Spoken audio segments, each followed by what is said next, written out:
Hello, welcome and welcome back. This is Jacob and today we are gonna be continuing the Let's Play for Reverse 1999. So then, Chapter 6 is behind us, and you guys, like I said last time, were definitely not underselling Chapter 6. That one was definitely an emotional journey from start to finish, especially the finish, and will definitely stick with me for quite a while. But as per usual, today we're gonna be jumping in between the chapters into a side story and then into a couple of character stories. More on that in a second. But yeah, today we're gonna be starting with the side story Journey to Mor Pankh, and we're gonna see where this leads us, or rather I'm gonna see where this leads us. I have no idea, as per usual, what is gonna be in it. Outside of that, it's, I think, taking place in India, and well, I can see the characters on the card. That's about as much as I know. That's about as much as I know about this story. Funnily enough, at least two of these characters I have. I can't tell who the person with the luggage is, but I guess I'm gonna see that in a moment. But before that, like I said, you guys were definitely not underselling Chapter 6, and judging by the overwhelming response and the amount of likes that the previous episode received in a very short amount of time, actually one of the highest liked episodes of this Let's Play so far, and I think as well with I think I didn't check completely, but I think also the highest amount of responses in the comment section as well. So thank you very much, guys, for all of that support, and also the tips and tricks for the boss as well. I'm gonna get to that as well in a bit. But as always, I want to shout out a comment from the previous episode, and this one goes to once again to 2 Square, who said, yeah, like you said in the at the end, part of the tragedy of their relationship is neither of them really understood each other. Isolde didn't understand that Caconia would never approve of her actions to achieve Cacania's dream, and Caconia didn't understand just how deep Isolde's anguish went beyond her hysteria and insecurity and just being a vessel, and how Isolde to her core hated the world and saw no value in it or anyone in it except Caconia. Like Caconia wondered herself, did she ever truly know Isolde? Also, not to be that guy, but I think it's also worth mentioning that their story could be more tragic because many people read Isolde's feelings towards Caconia as having romantic subtext. Given the game's general sapphic themes, their respective roles in the opera parallel, being the pair of lovers in the story, and Isolde's idolization of Caconia. And a fun addition to this, in Limbo, the bi-weekly follow-up to the artificial somnambulism, they sometimes have a duo Isolde-Caconia boss fight for a stage, and their enemy descriptions read, for Isolde, a hollow casing, a container for a spirit, until that heart is filled with love and purpose. And for Caconia, she's an optimistic and outgoing person who is also very empathetic. Her lack of romantic intuition is just one of her unique quirks. Those are definitely descriptions that fit these two perfectly. And yeah, like you brought up, I do see why people would ship these two characters very hard, especially after that chapter and everything that was happening, plus, like you said, the parallel to the opera and everything like that. But I personally don't know where I would put them from that perspective. I would definitely not put Caconia as having romantic feelings towards Isolde. Isolde is kind of borderline between she either has or doesn't have romantic feelings towards Caconia, or both has them but is also obsessed and only sees her in her world view, that is. But yeah, could be either or I don't know. Caconia I would definitely not sell as being romantically inclined towards Isolde, but I can see why the general like a good player portion would think that of those two. But yeah, definitely gonna stick with me with the chapter, and 2 Square, thank you for that very nicely put comment. Especially because that was kind of like the same thing I was trying to say at the end of the previous part in that kind of text, but it was like midnight, and I wanted to edit the episode and go to sleep. But yeah. Also, thank you guys very much for all the tips and tricks you left for the boss. And speaking of the boss, when I was done editing, or rather next day after the maintenance ended, I did go back to the boss fight and beat the thing. One thing I will say that I should have made clear during the recording as well, but again, it was midnight. I wanted to go to bed and let the video render for the night, because these videos do take up to 2 hours to render sometimes. But yeah, I did finish the fight, and I can show you very quickly what I was using or who I was using. This was the team, the winning team essentially. I'll say Semmelweis's follow-up attacks from her ult definitely helped a ton.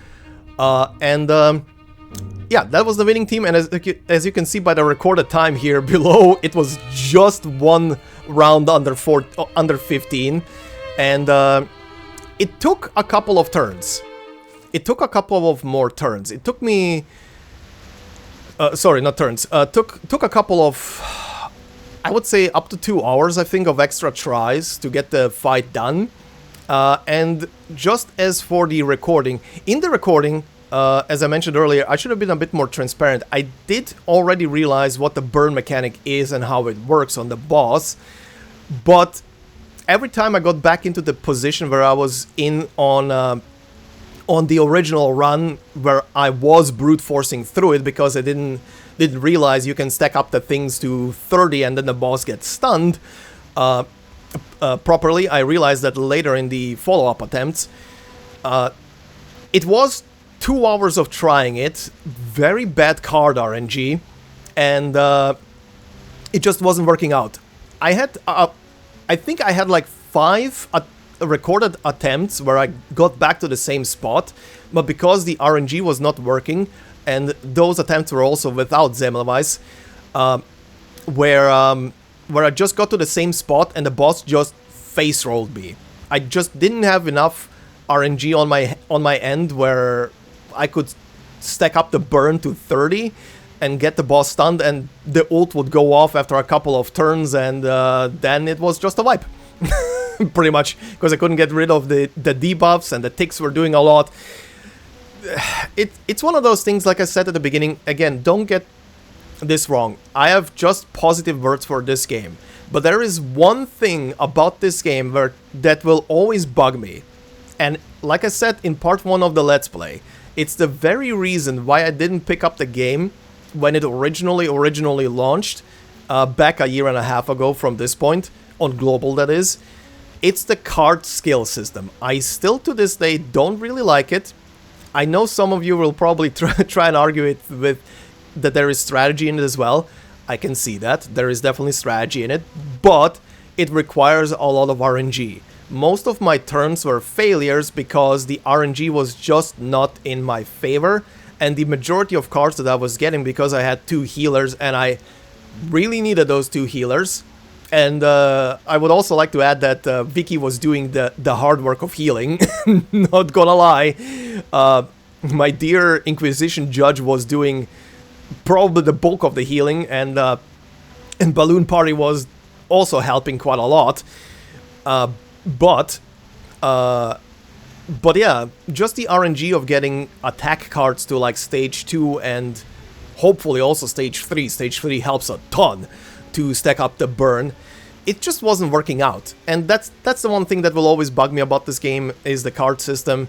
And I can't really, I can't really change my opinion. I just don't like it. That's pretty much it. I just don't like it. I like the game for what it is. I like the turn-based stuff. I mean, I am a turn-based guy for any kind of RPG, probably a tiny smidge more than active combat stuff. Yeah, it's just always bugging me, especially for fights that are as long as this one, where, a lot requires on the RNG of the cards. If the stacking mechanic wasn't there and it was just survive the fight kind of deal, would probably not have a complaint about the RNG, but when you kind of need the RNG to stack it up further, it kind of bugs me, not gonna lie. It's just what it is. Obviously will not deter me from playing the game, but it will bug me. So yeah. The other thing I saw you guys also brought up is that the burn stacks can also be enhanced, or rather quicker stacked, if you have a unit that is doing burn as well. Which is neat. I did not, or rather I was not aware that that could also work. But I'll keep that in mind for the future. If I find myself against another boss with a similar mechanic or something, or, as pointed out literally in the comments, she can appear in limbo, and if that mechanic is still there, I'm gonna keep that in mind, and I'll see about the unit. I don't know in my current roster, because I don't know all the units with their skills intimately, but I'll see about the whole thing of if they're gonna have, if I have a unit with burn to maybe level them for that kind of purpose. If there is even a boss with kind of the same mechanic but poison, I need to look up if I have anyone with poison. I think I have one unit, but I'm not sure. But yeah, anyway, thanks for all the reception, the tips, the tricks, and everything that you guys left me for that whole thing. Another thing, I know that a new chapter for the main story is now in, which is obviously here. I obviously don't have access to it, which is good. And as per usual, I did not look at the trailer here. I just opened it so I have access to the shop and everything, and can later, when this becomes available, the anecdote, can open that one up. But that will wait for the future. Another thing, sadly, I saw it brought up a bit too late, and I was literally waking up from like a nap, so I wasn't paying attention. The 6-star random character that was that you could get, essentially. Well, let's put it this way, I already have them because I was not paying attention to it. I literally woke up, was literally sitting here with a coffee, and I was just clicking through it. And then realized, oh, this is random. Oh, whoops. I could have left that for when I record. But yeah. Funnily enough, the 6-star character that I got is very appropriate for what I'm gonna be doing today. Just the time I expected. Be my guest, Timekeeper. Calabona. I was laughing my ass off, and I wish I was recording it at that point, but it didn't really occur to me, so this is very funny. It's just fate, I guess. The 5-star selector, on the other hand, there weren't many 5 stars left that I didn't get, so I just got Blonnie. Pretty much because she was the only character out of that whole roster that I saw that I was like, this is kind of the only character I know. Story-wise, this is the only character I know, so you know what? I'm gonna pick her. Why not? The rest of them are... really have something important to say. And she sounds as sleepy as I was when I was doing all of that. The other thing is the critter thing in the wilderness. I know that it had like a couple of small cutscenes around it, but they were mostly like tutorial themed and stuff like that, so I didn't bother recording it. One thing I will say, and again, it's one of those things I wish I was recording, is where these buildings started popping up. Because it was absolutely hilarious, and I think the game was telling me, how about you drown these units? Because they all spawned here in the water. Every single building, all 3 buildings that pop up at default through the tutorial, literally spawned in these waters here. And I was laughing my ass off, because I felt like the game was trying to tell me that you should draw on the critters.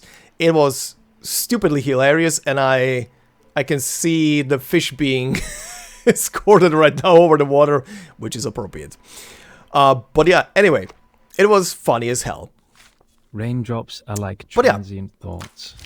They fall. One small thing that we will change, however, before I click into this with the next couple of episodes. So, obviously, Mor Pankh is gonna be today.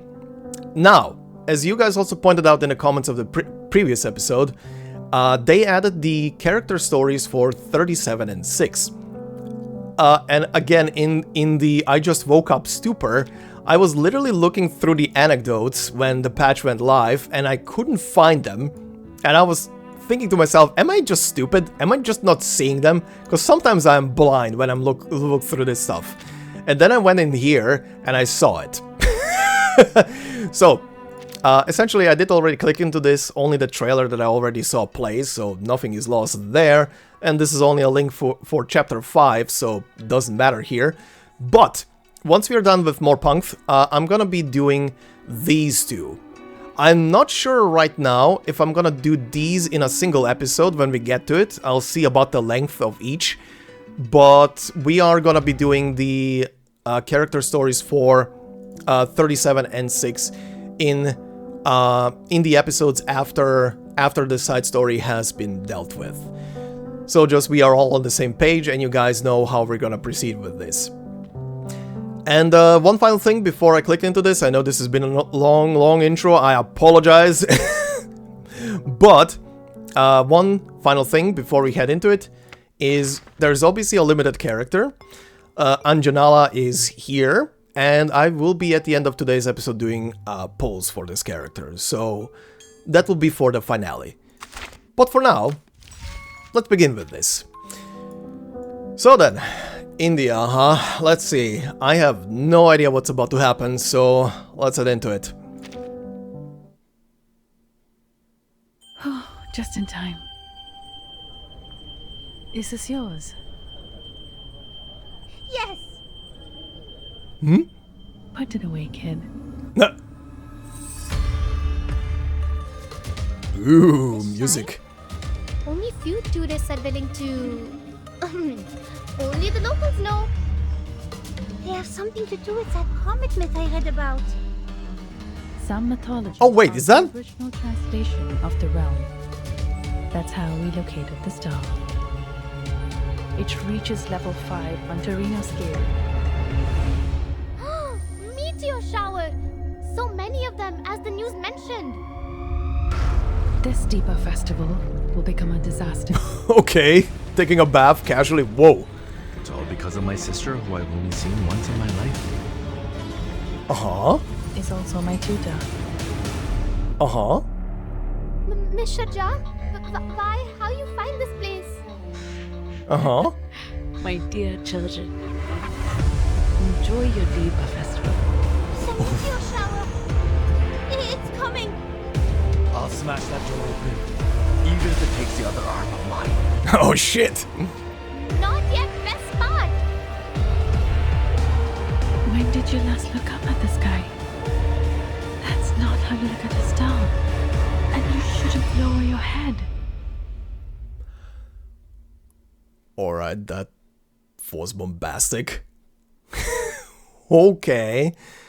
This seems a bit more of a grander story than usual when it comes to these. Also, was that who I thought it was? She spoke very little, but the different hairstyle and clothing was distracting me. Is that our Buanish? Is that Buanish? Oh god, this is gonna be a romp. Okay, I see the same layout as usual. 2 character stories and the main event story. Okay, let's head in.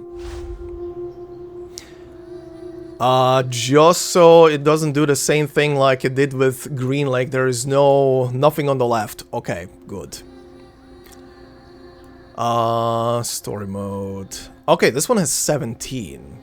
Alright, so I can do the same thing and split them into 2 major parts. Okay, let's see. The Stargazers. A dream made of shards of reality. Its edges are jagged and treacherous. Alright.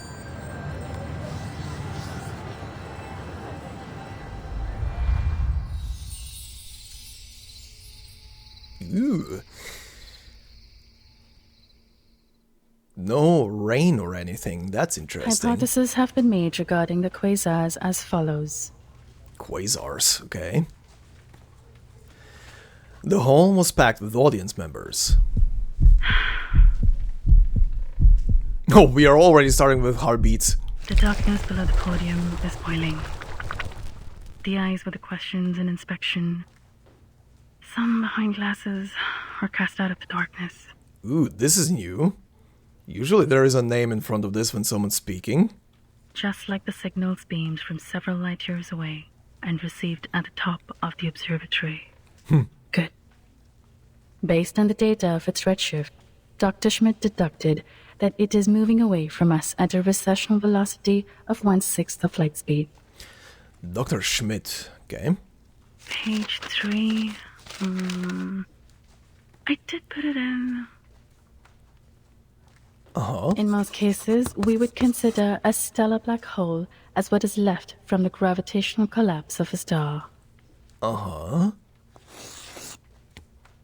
What does it say on the board behind?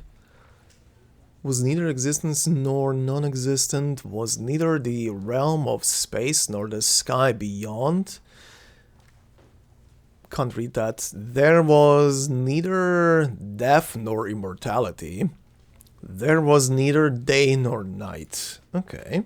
The red chalk left a jaggy circle in one stroke on the blackboard. They fight, attract each other, and merge into a supermassive black hole to which the stars in the nearby galaxies will be eventually pulled by gravity.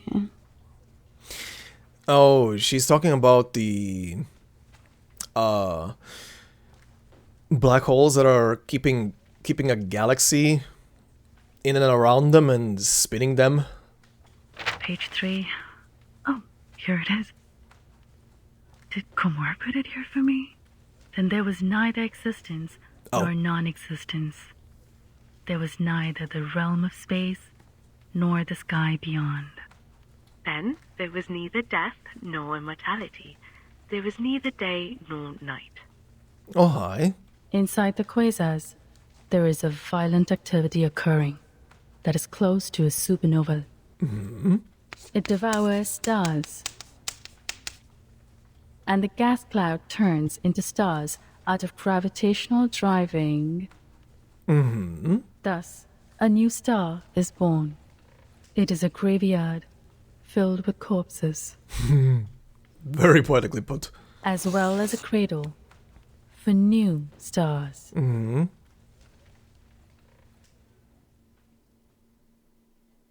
Okay. Meadow.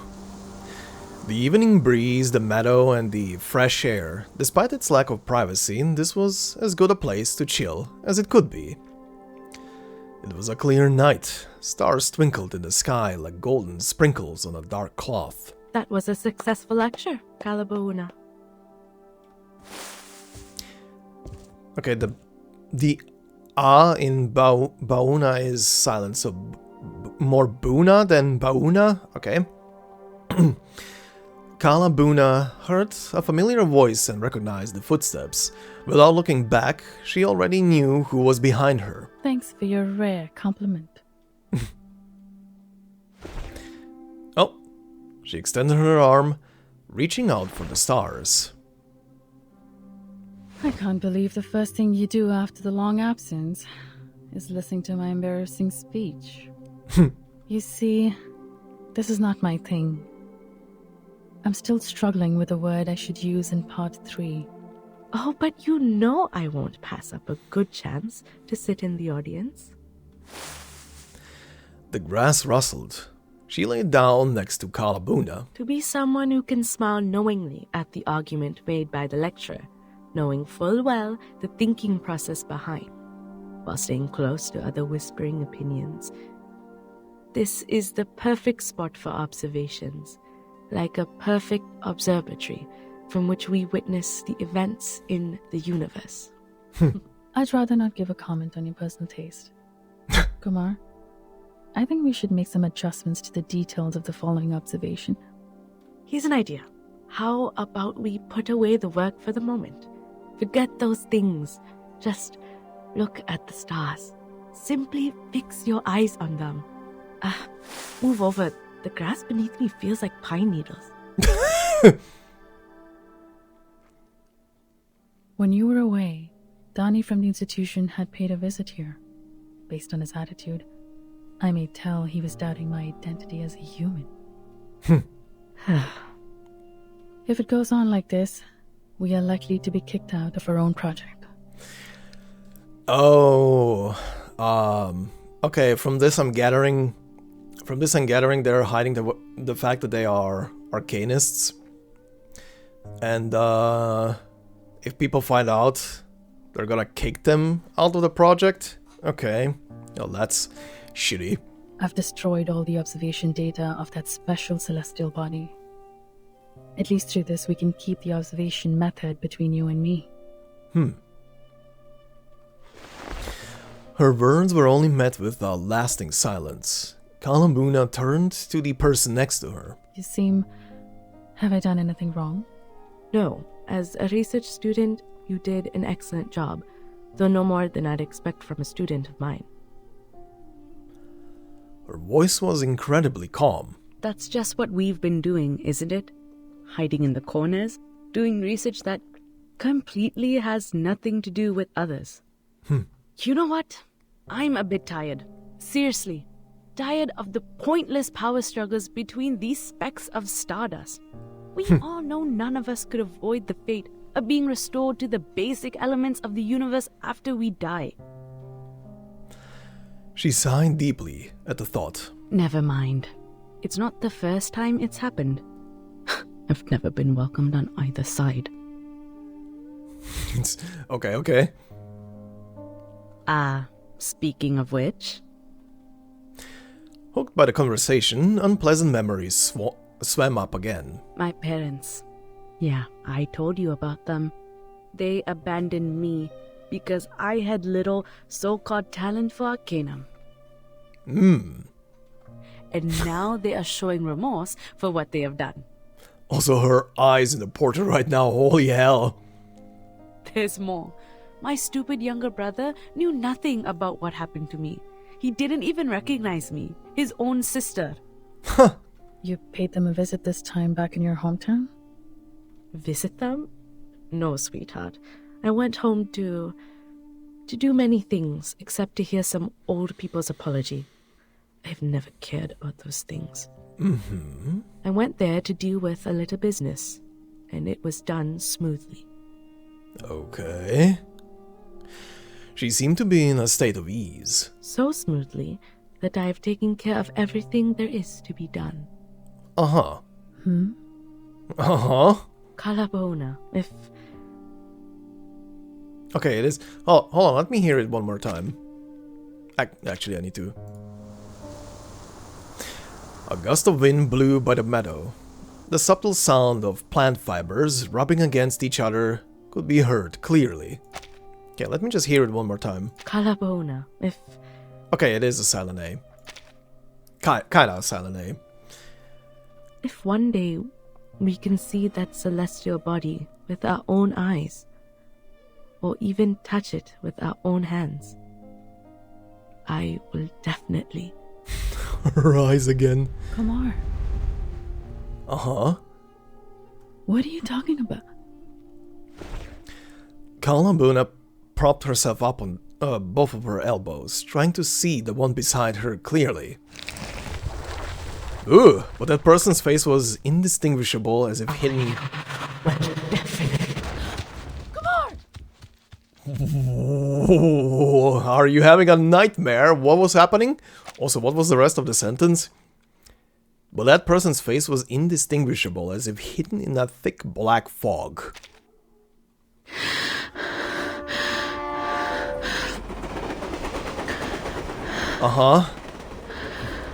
Was she having a nightmare? I guess she was.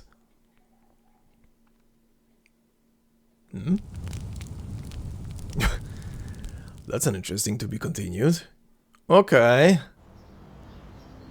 That's definitely an opening. Okay then.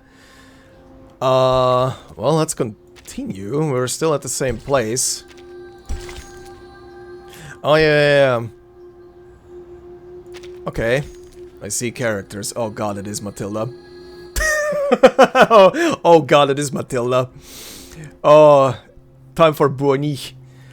Yellow crystal pendulum. To the left, to the right, an arc, and a fleeting gaze. Uh-huh.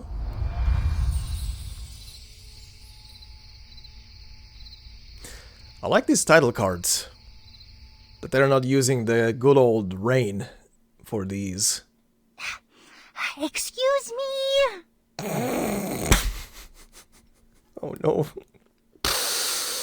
It's already starting. It's already starting and she has a goofy face. Oh no. Oh no. Oh, this is gonna be fun. This is gonna be fun. Let me get through! Oh god. Train station Mor Pankh, 1966. Oh. Will you move, please? For the sake of Marianne Lenormand! I do like her outfit though. Also, just not to cause misunderstandings and everything, I really like Matilda as a character, and she makes me laugh. So let's let's see how this is gonna go. I'm just saying it because I don't want people to misunderstand if I'm harping on her or anything. It's just she's funny and I love it. Anyway. The crowds on the platform are like schools of colorful sardines, pushing each other toward their destination at an incredible speed. Oh, enfin. Ah, aïe. Ce trajet en train m'a vraiment fait mal au cou. There's the French. Oh, finally. Ouch, this train ride gives me a real pain in the neck. She finally gets to relax in one of the few empty seats in the station. Comment ce serait bien si je pouvais dormir dans mon lit par un temps aussi frais et agréable. Ou alors autant rester à Delhi avec maman pour vendre ses topazes. Fuck's sake. How nice it'd be if I were to sleep on my bed in such cool and comfortable weather. Or I may as well just stay in Delhi with mom to sell those topazes.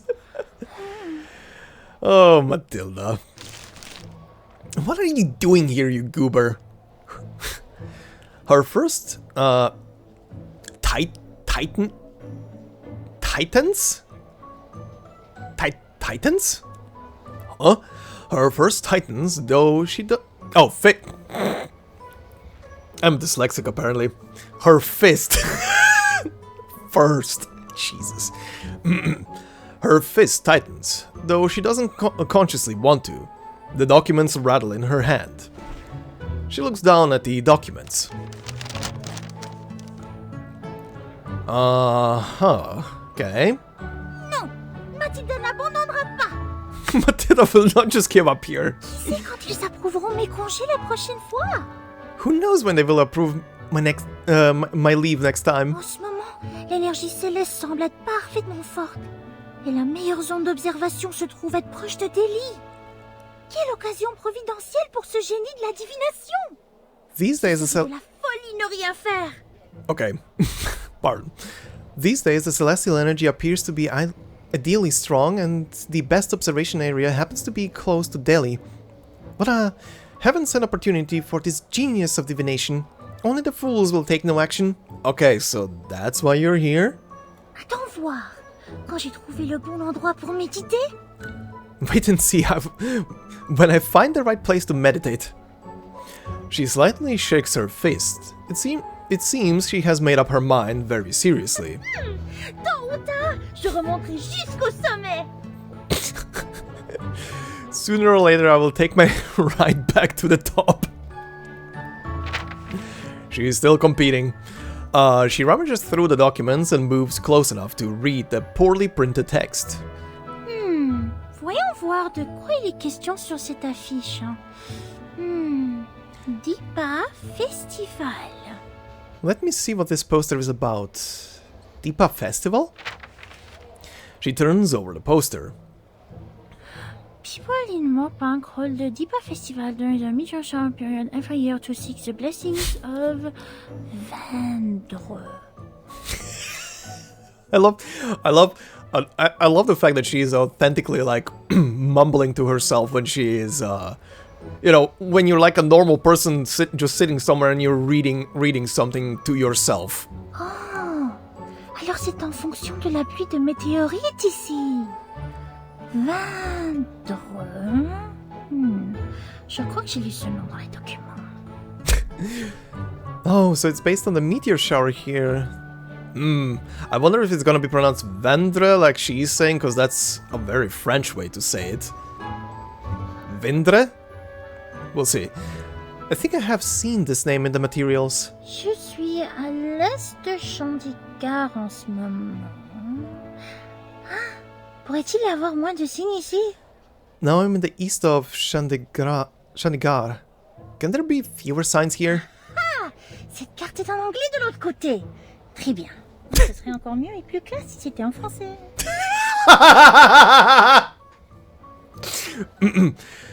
This map has English on its back. Very nice. Would be more classy if they put French here instead. God damn it, Matilda. L'endroit que j'ai trouvé grâce à la divination s'appelle... Mor Pankh. Ah, c'est un temple. Je dois me rendre dans sa grotte au nord. The place I found through divination is called Mor Pankh. It's a shrine. I need to go to its north cave. Bon, un temple. Cela peut être un rapport avec le mythe de la comète que j'ai lu avant. N'est-ce pas aussi l'un des endroits où l'on peut voir la prochaine pluie de météorites? Good. So a shrine. Perhaps it has something to do with that comet myth I read about earlier. Isn't this also one of the places to see the upcoming meteor shower? Super! C'est là que je vais alors. Où est mon stylo? Ah, là. Très bien. Notons-le. Great. This is where I'm going then. Where's my pen? Ah, here. Very good. Let me put it down. She hunches over and writes down something carefully. Ouf, bien joué. Tout est beaucoup plus pratique dans la nouvelle ville. Nicely done. Everything is a lot more convenient in the new town. The ceiling looks new. This train station seems to have been built not too long ago. Ah, c'est beaucoup mieux que le plafond de la gare de Delhi.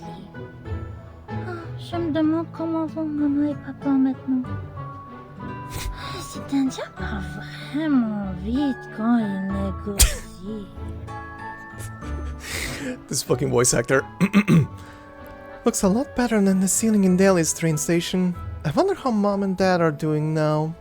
That Indian man can speak really fast when he's bargaining. Welcome to people who are bargaining their entire life through. Good lord, I can speak fast. As she slackens off, tiredness catches up with her. Juste une petite sieste rapide. Très courte. Matilda, never fall asleep on a bench in a train station when you have luggage with yourself. Bad. Especially when you're alone. When you're with someone, that's different. Just one quick nap, very brief. Oh boy. She's about to have her stuff stolen. वाह, कमाल है. क्या निडर लड़की है. Nice. Cool. What a bold girl. Oh. Oh. There goes her stuff. दोस्तों, वो देखा? वो लड़की बहुत ही बिंदास होगी, जो ट्रेन स्टेशन पे ही सो रही है. She's at train station in English? That's interesting. Guys, you see that? The girl brave enough to sleep in a train station. अरे, मुझे कुछ नहीं दिख रहा है बॉस. आपकी तरह हर किसी की नजर इतनी अच्छी नहीं होती. ओह, धन्यवाद. I see nothing, boss. Not everyone has that great eyesight of yours. Oh, thank you. Nice monocular. ओह, चमत्कार गहने. Oh, पटुआ. shiny jewels and a wallet. लेकिन इतनी गहरी नींद में भी वो कौन सी चीज है जो इतने कसकर पकड़ी है? ये तो वो नक्शा है जो रेलवे स्टेशन पर मुफ्त में देते हैं. But what is the thing she's holding so tightly even when she's asleep? Isn't that the map they give away at the train station for free? हाँ, कोई कीमती चीज शायद, जैसे खजाने का नक्शा होता है किताबों में. अगर कर I- जा सको और फिर? I just noticed that she has a little cobra with a little necklace around the cobra's kinda neck area on her hand. What the hell? Okay. Something valuable, I guess. Like the treasure map pictures in the books. If I can take a closer look. रहने दो, तुम्हारे लिए बहुत मुश्किल होगा। अजर, तुम बाएं से जाओ, कागज को वैसे ही लेना जैसे मैंने सिखाया, और मिल जाए तो मुझे ये इशारा करके बताना। Well, that's too hard for you. Ajar, you go from left. Just as I thought, you give me this gesture after you get it. कोई बात नहीं। No problem. ध्यान से छोटे, ये तुम्हारा पहला कदम होगा हमारे इस काम में। ओह, मिस्टर चा को कभी मत बताना कि मैंने तुम्हें ये काम सिखाया था। Do it well, boy. If you make it, that would be your first step to victory. Oh, remember, don't tell Miss Shajar I taught you these. जाओ, जाओ, तुमसे पहले कोई और ना जाके ले ले। Go, go. Don't let other people get it before you do.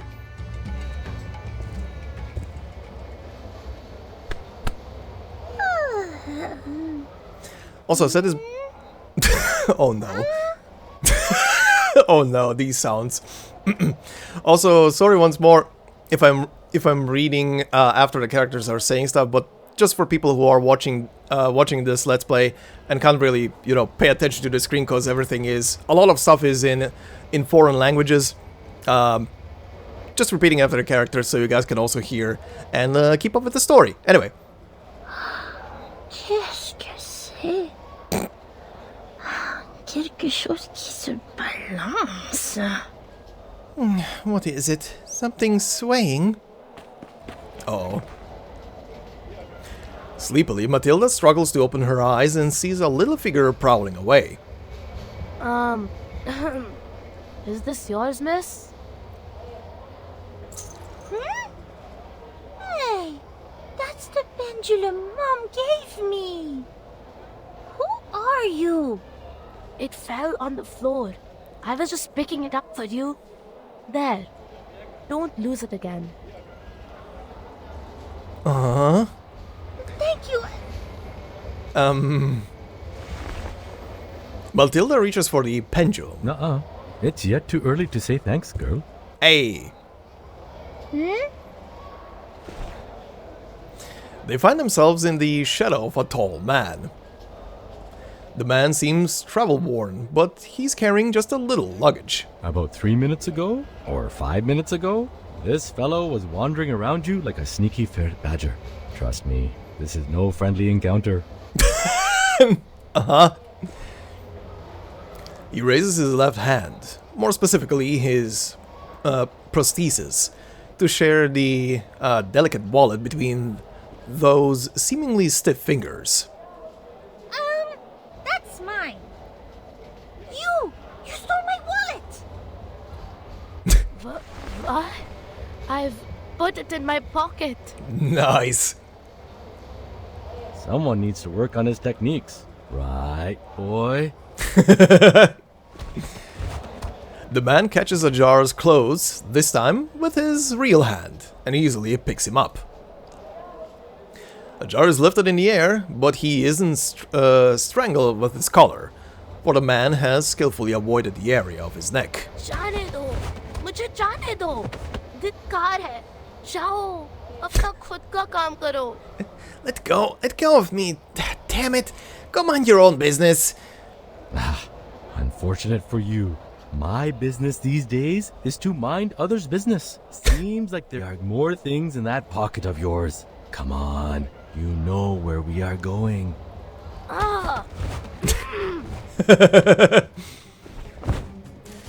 Ajar shows his teeth and bites the man hard on the right hand, which is dragging his collar.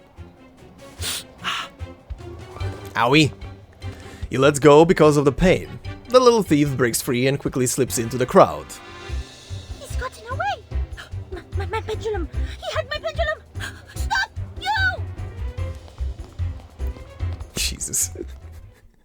Time for battle. Okay. Oh, really? 3 faces with a kid? Okay. A child bereft of protection and searching for a means to survive. He may be short of education and guidance, but his pocket and stomach face a bigger shortage. Yeah... Alright, first and foremost, let's be appropriate with this. Put you in. An experienced adult is coming to your aid. An experienced adult is coming to your aid. Hold your horses. I'm Oh, coming. God, this reminded me just now. For the character stories, when I'm gonna be doing his voice, I'm gonna have to do a bit of an accent. Oh God, it's gonna sound so bad. Me putting on a goddamn Indian accent. Oh. This trial is mine to judge. Well, this will be overkill, but... Hold there, you little terror! Oh, before I continue, one thing I forgot to mention. I'm on top of everything last episode with your guys' responses and everything. I'm happy how that episode turned out visually. I finally, after so much time of tinkering around with both editing and recording bit rates, finally found the sweet spot where on YouTube it doesn't look like a pixelated mess, but it actually looks sharp. I finally found the sweet spot with the previous episode, and I'm happy. And it was literally one little thing in DaVinci Resolve, the editor I'm using, that I didn't do before. Also, that's cute. She's a tiger. All right. Oh boy. Hey, slow down. You'll get yourself hurt. Why is he running circles? Let me see. Good for you, clever boy. Planned this route beforehand, didn't you? So, to the left. To the left. All right. Kick. Command. And doesn't matter. An eye for an eye. Hold on to that. Oh.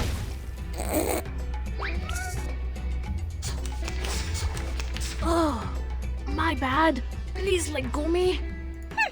You should have seen this coming. Now give me... You wish.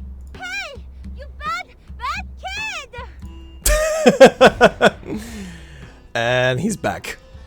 All right. Again. Big decision. Just move these around. Hold on to that. Jesus Christ, that looks brutal.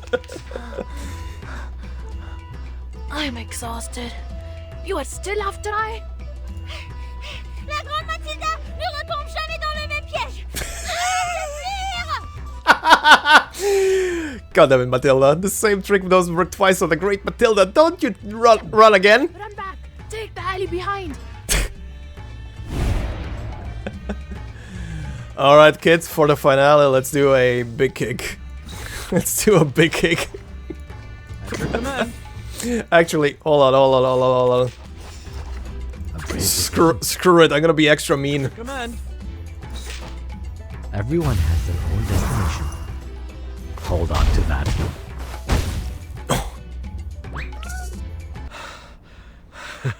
Wow, you sure know how to run, boy. But that's enough. Give it back to the girl, okay?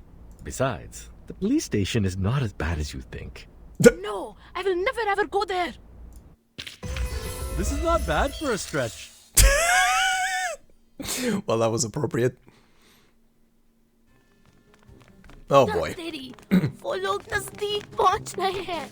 Damn it, they are catching up. Stop right there, you little thief! The annoyed boy throws the pendulum into the distance with full strength. You, boy! Wait! The man runs into the colorful schools of sardines in hot pursuit. No, it's fragile, don't! In a beautiful arc, the transparent topaz falls toward the ground like a meteor. Oh! Suddenly, a palm appears and catches it safely. Just in time. Nice.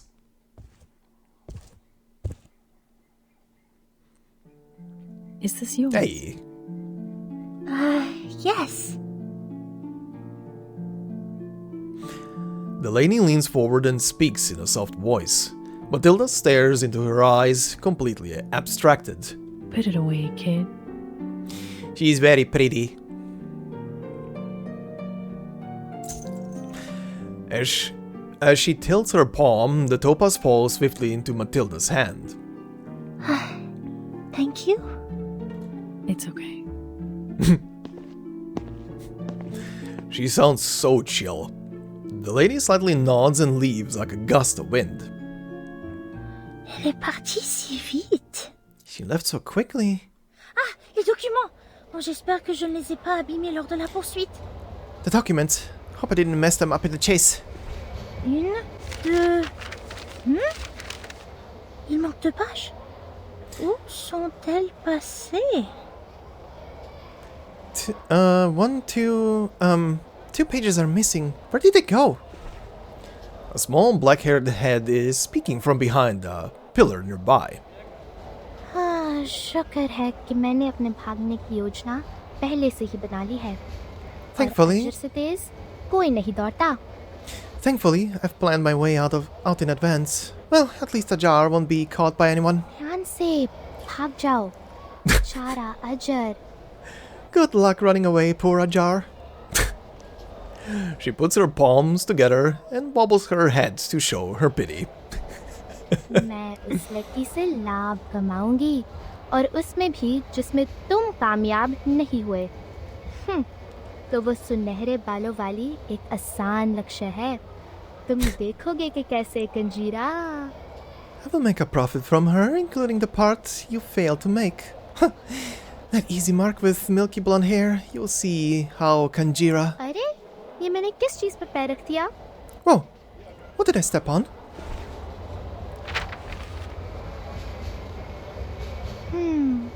क्या वो इस चीज को ढूंढ रही थी? हाँ, मेरी आंखें मुझे धोखा नहीं देंगी। Is this the thing she was looking at? Yes, my eyes won't fail me. Her face puckers up as she examines the paper in front of her. ये तो सचमुच किसी खजाने का नक्शा है। देखो, उसने एक तारा भी बनाया है, बिल्कुल किताबों की तस्वीरों जैसी। It really is a treasure map. Look here, she even drew a star just like those pictures in books. ओह, भाग्यशाली हो तुम कंजीरा। ये तो कमाल हो गया। You lucky girl, Kanjira. This is really something valuable. मुझे देखने दो। ओह, मुझे नोट्स के साथ पढ़ना होगा। ये क्या है? उसने सारे शब्द गलत लिखे हैं, यहाँ तक कि बिंदु और मात्रा शब्दों के ऊपर। Let me see. Oh, I have to read it together with the handwritten notes. What are these? She spelled these all wrong. Even added some lines above them. Don't even bother trying. It's in French. ओए, मेरे खजाने के बारे में सोचना भी मत। Hey, don't even think about taking my treasure. Oh. Matilda squints to scan the suspect, who is trying to avoid eye contact.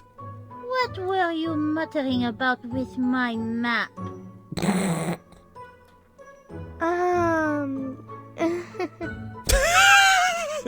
Uh-huh.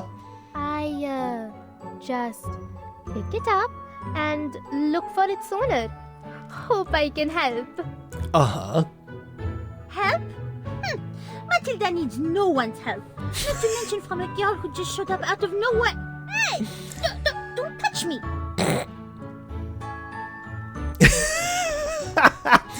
Kanjira ignores Matilda's contempt. She holds Matilda's arm intimately with a big smile on her face. Oh, did she like arm lock? Wow, you are so cool. Is this your first time in the village? Oh, On no. your own? What's the plan? Sightseeing, family visit, or looking for some... Oh no, is she gonna fall for this? Hey, let's go first. Why is that any of your business? Okay, good Matilda. I mean, perhaps not clear to you, but in fact, I am a guide who always give best service. Uh-huh. A guide? Who always gives the best service? Tour guide maybe? Anyways, I tell you, nobody knows this village better than I. Uh-huh. Hey, don't stare at me like this. I'm wandering here for a reason. I only give services to outstanding and cool people. They have good taste.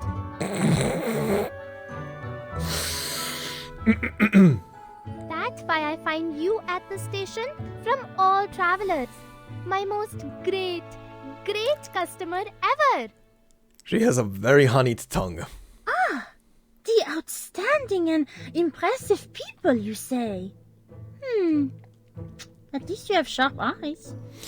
Matilda, you were doing so good. You were doing so good and now you're falling for it. Oh boy.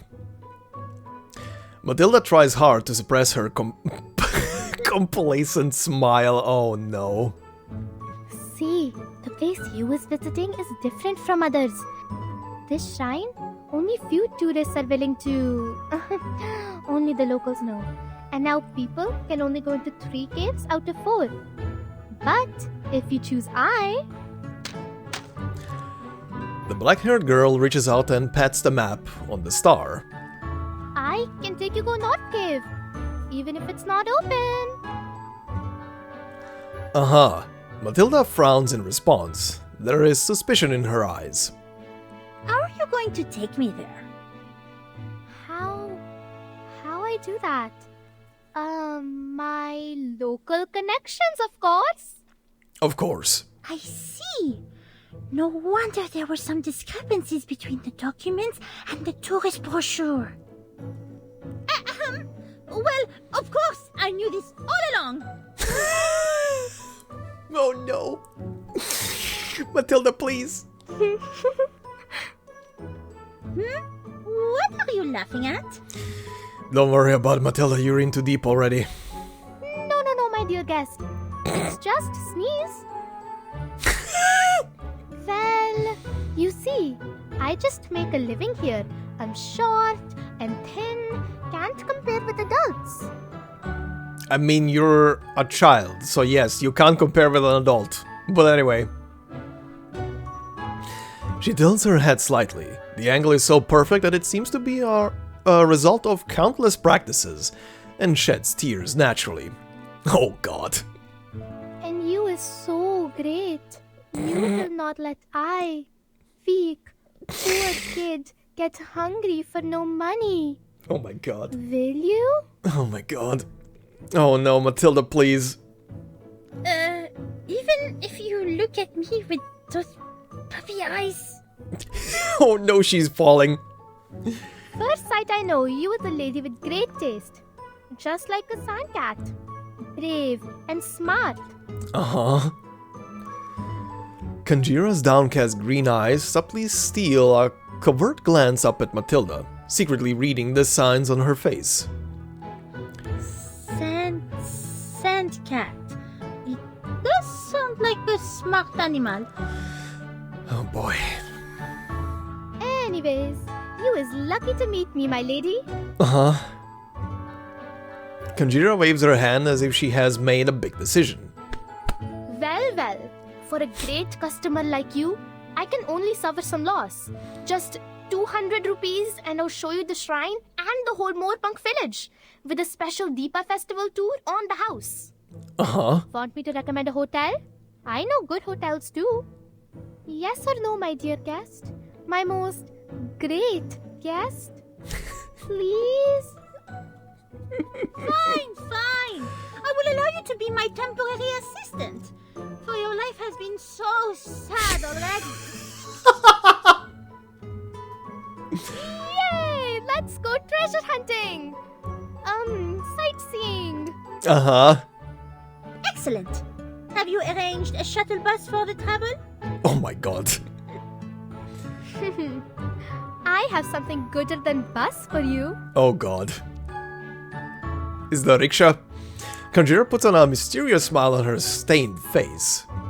And I promise you, quick like flash. Oh, I'm worried. Matilda, why? Oh, Matilda, why?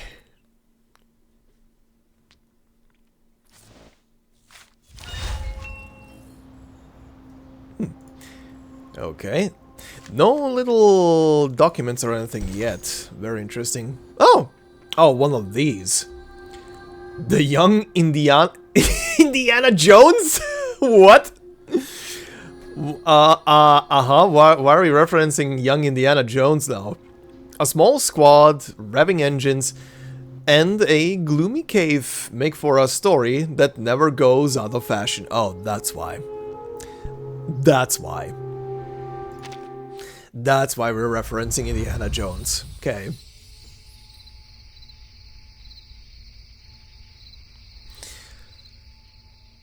That was a great movie. Woohoo! All right, sit tight. Let's go.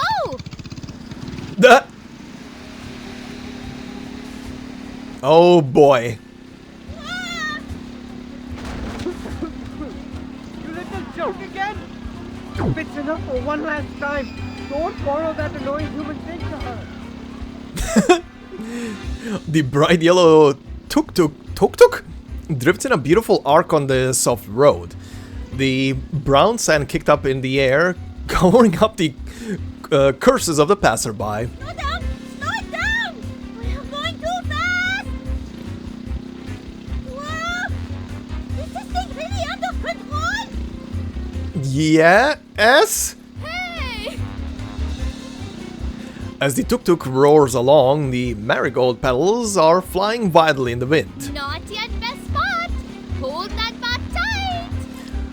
Oh boy.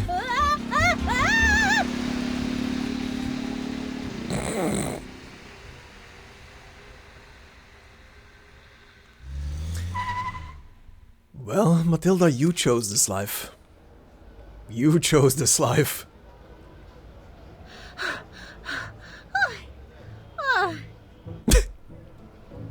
Woohoo! How you feel, my guest? Through the wind? Why is she blushing? Oh. Vomits. Oh, I'm sorry. You must not be used to this. Here, use it. As Conjura passes over the hem of her skirt, Matilda takes out a handkerchief from her pocket in silence. If you want yourself dirty, fine. You look very decent after all. And here it is. The shrine is apparently an old one, judging by the worn bricks. The smell of sticky spices in the air is almost suffocating. What's the smell? Is it... Oh god. Smell of full white musk and sanders, calming Palo Santo and cinnamon. You feel your chakra open? But I can also smell a lot of mango. That smells good. You guys are making me hungry. I think I'm gonna order a pizza later when this is rendering. Kanjira glances at the stone wall to measure its height and then nods. Okay, jump over this wall and we're in. Oh god. Jump over it?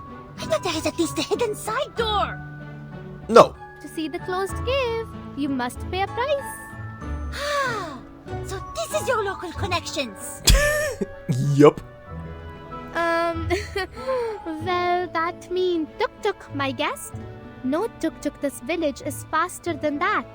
Uncle Sinna is not so nice and lend me if I don't give him my lunch money. No. My route don't need entrance ticket. Shouldn't you give me credit? Even if she's busted, Kanjira is not embarrassed at all. On the contrary, she looks a bit proud. She puts her hands together to form a temporary stepping stone. Now come. Although I think you don't like this rude behavior.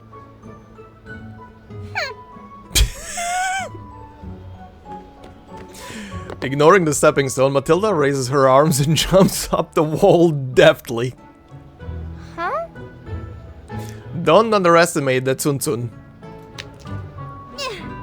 I was thoughtful and considerate enough not to wipe my nose on your skirt. Yet you repay my kindness with contempt.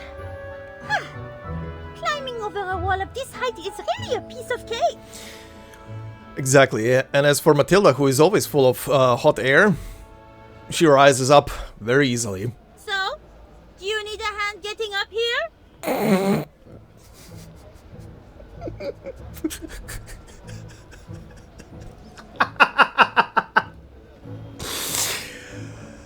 I love this character so much. Anyway, Matilda looks down proudly from the top of the wall. Huh. Weirdo. Oh, you know nothing yet. You are speaking too soon. You know nothing yet. You are just starting to experience the Matilda ride. The shrine is shrouded in thick smoke and packed with pious believers, resembling a legged cloud with the smell of spices. The two small figures sneak into the shadow in the corner while avoiding the believers in their way. I don't know what this skulking was for. You better not be lying.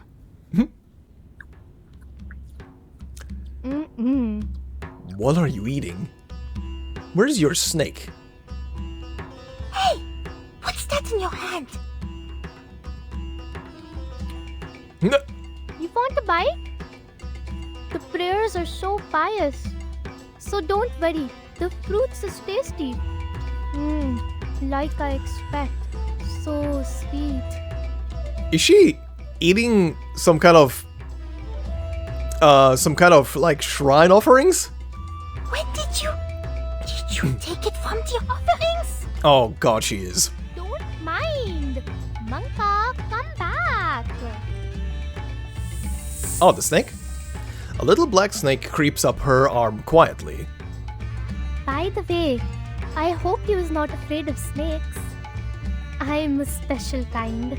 And I'm curious about what exactly you are referring to. Specially rude or specially annoying? You two have really found each other. Why so angered? I mean, I'm Arcanist. Hope I don't scare you. Relax. I'm not like others. Oh, that's fine. She's also an Arcanist. Are you serious? Can't you tell I'm also an excellent, one of the best Arcanists? Okay, game connecting. Okay, there we go. Whoa, what the hell was that? Matilda jumps up with a jerk out of excitement, but then she notices the crowds and has to crouch down again very quickly. So you were lying to me! Spoke about all those good virtues you can see in me! You catch on quick. Hey, it's not my fault. You doesn't look like one. Conjura drops a mango core and scans Matilda in slight surprise. I thought all Arcanists except me are like... Like what? Like the villagers. Those old mans yell when they see humans, like annoying monkeys or crowing chickens. They even drive humans away. Don't care they's here to help. Why you think only the train station is tidy and clean? Humans in other places is all drive away. Huh. I'm not like them because... Anyways, I never thought there is more Arcanists like me. Conjura speaks in a quiet voice. A confused look appears on her face. If you ask me, I'd say you read too little and know too little. I mean, she's a kid on the street, Matilda, please. I suggest you follow my example and adopt the style of a real Arcanist. Uh-huh. Fine. Oh, Manka say there is just a few people outside. So up your head, stay confident, and walk out like we paid. Uh-huh. Have you been listening or not? Maybe. Oh, Matilda. These two have really found each other. Ooh.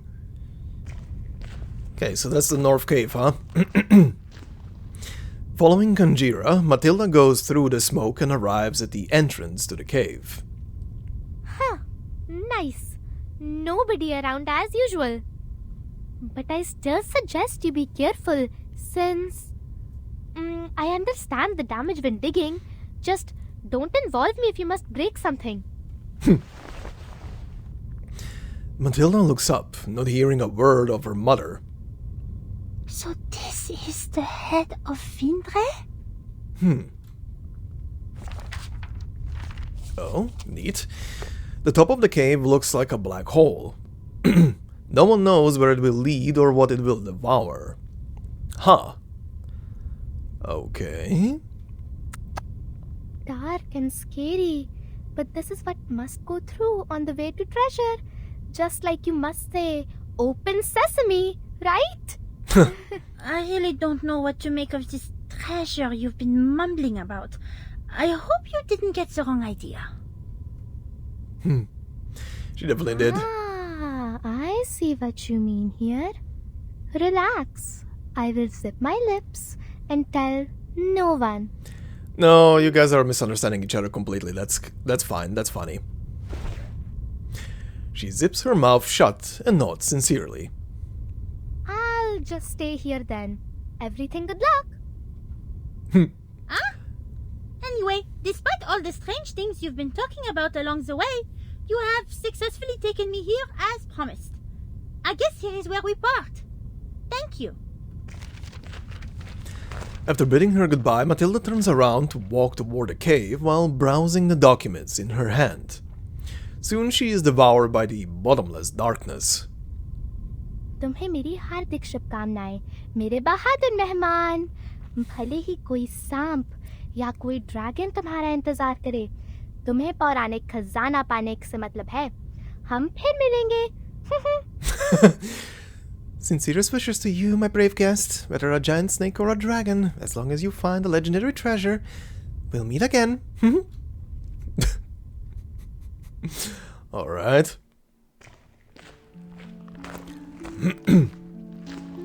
Footsteps echo inside a cave like a piece of poorly composed percussion music. Cette peinture murale semble être en rapport avec ce mythe. Là, sur ce document. This mural Voyons voir. This mural seems to be related to that myth. Here on this paper. Let me see.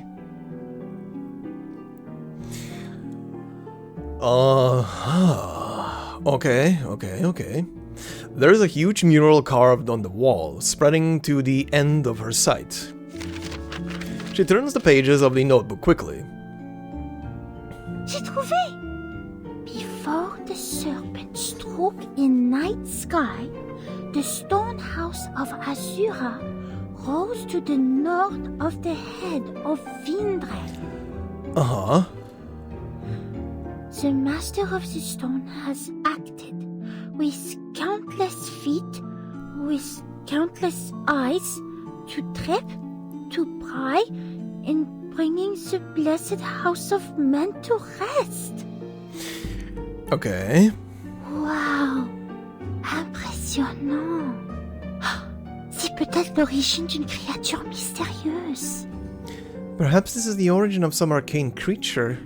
Le coup du serpent, c'est-à-dire le meilleur moment pour s'entraîner sur l'énergie céleste est lorsque la comète traverse le ciel. The serpent struck. That is to say, the best time to practice on the celestial energy is when the comet goes across the sky? Long darkness reaches the men as the serpent's tail reveals itself. Some are sent down the great slopes and never return. For desire is the infallible devourer. Le désir. Je devrais méditer avant de m'entraîner. Desire. I should meditate before practice. The circle of everything ends at the tip of the great tail. All... Oh! What just happened? Also, circle, huh? We're doing circles again. Okay. That's kind of very... Then it's kind of very interesting that this is being brought up now. Considering that this side story was released before, I believe, Chapter 6... Yeah, before Chapter 6. Bringing up a circle here and its meaning to Arcanists or whatever is very interesting. I wonder...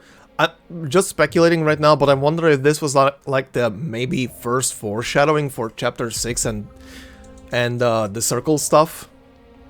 Anyway, the echo has disappeared. Behind her, there is nothing but boundless darkness. Est-ce que j'ai mal entendu?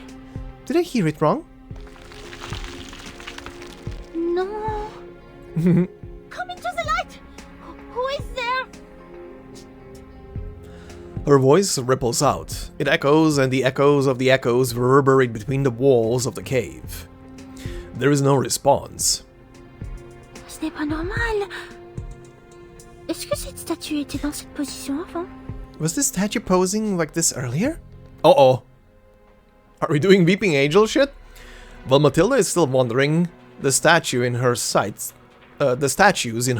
start to move. Oh boy!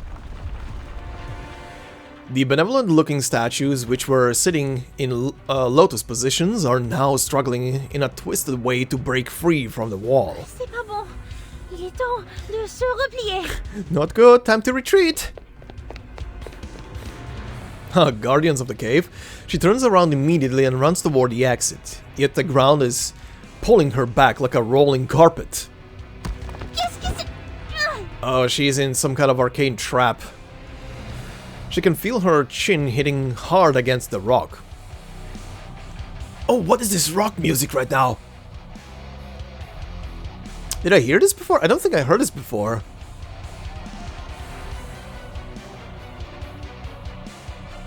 I don't remember. Sounds similar to something I heard before. Damn. 1 arm, 2, 3, and more of them are growing out from both sides of the statues, each with a glossy eyeball embedded within. What is this? Following the slight noise, every eye turns to the girl lying on the ground. Ugh. Dépêche-toi, ressaisis-toi, pense à ce que tu as appris et pratiqué autrefois. Hurry up, get yourself together. Think what you have learned and practiced in the past. Combat? This was a combat node, right? Oh yeah. Inside a cave. Ooh, what's this? Solar eclipse? Activates the meditator's realm that immediately gives all allies Moxie plus 3? While the realm is active, Moxie plus 1 and ultimate might plus 3% for each round. The realm lasts 2 rounds. Ooh. Extra mechanics, whoa. Asura statue hatred. An Asura statue in the stone cellar, deep in the throes of a wild dance. 1,000 hands and legs each give form by affinity shifting shape at will. And the anger statue. An Asura statue in the stone cellar, deep in the throes of battle. 1,000 eyes and faces each given form by affinity shifting as swiftly as lightning. Okay. Well. Just tell me when you need the job done. Interesting. Oh? Oh, this is the voice. I think I just hearkened to the Azure commandment. They seem to be whispering that the stars are all at my command. The Azure commandment can be found in some stages. Follow the commandment to call upon stellar powers. Oh, I need to fulfill something first. Okay. Defeat all enemies in wave 1. Okay. Your command. Easy peasy. A brave decision. It's still warm. Everyone has their own destination. Hold on to that. Bullseye.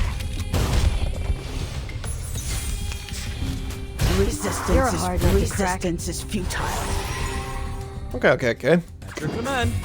A tooth for a tooth, an eye for an eye. Hold on to that.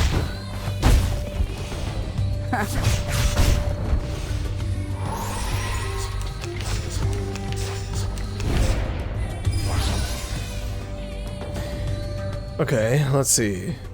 You've attained the Azure Commandment and summoned the stellar powers. You can now enter the Meditator's realm and enjoy its special effects. Okay, sure. Looks like this power won't last too long. No matter. At least it'll solve my immediate problem. Long press to view its effect, okay. I already read that, so that's fine. Well, let's turn that on. A tooth for a tooth. Do that, and that. Loaded. Feel its pain and know its regret. Ooh, that's a nice effect. Don't waste my time.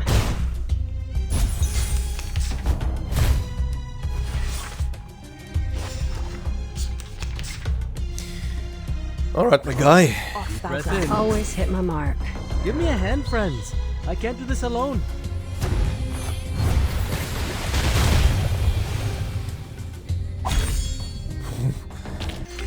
This is not bad for a stretch. Indeed. Very interesting. There are no notes so far to pick up. Also, what's this? Whispers of the Sky. Complete the main event story to get that which glitters and hearken to the whispers of the sky. Ooh. Oh, this. Can I click on any of these? I can. Lunar Eclipse. Oh, are these gonna be the different buffs I can get here? Rudra, Crimson Forest. Okay, okay. Okay, let's go in order. Lunar Eclipse. The curtains rise on the stage once more. Come forth from where the moon's north node fell and open your eyes to see the path illuminated before you. Effect. Unlock stellar power. Okay. Activates the Meditator's realm. Okay, that's that, yeah. Solar Eclipse. We approach the end. The curtains are about to fall on this divine comedy. Where will the light shine on you? Okay. The middle one, Perfect Cycle. All the roads here are the paths that you have walked. Look upon it, a curious but complete never-ending cycle. Are these all the same? No, they are different powers. Moxie 3, Ultimate Might, okay. Moxie -3 and 2 rounds of silence on all enemies. While the realm is active, damage dealt plus 30%. Ah. Okay, and this one is grants invincibility to all allies for 1 round. While the realm is active, recover missing HP. At the end of the round, the realm lasts 2. Okay. Rudra. Resilience and persistence. Everything stands upon the land just as tribulation does. Duration of the realm plus 1. Okay.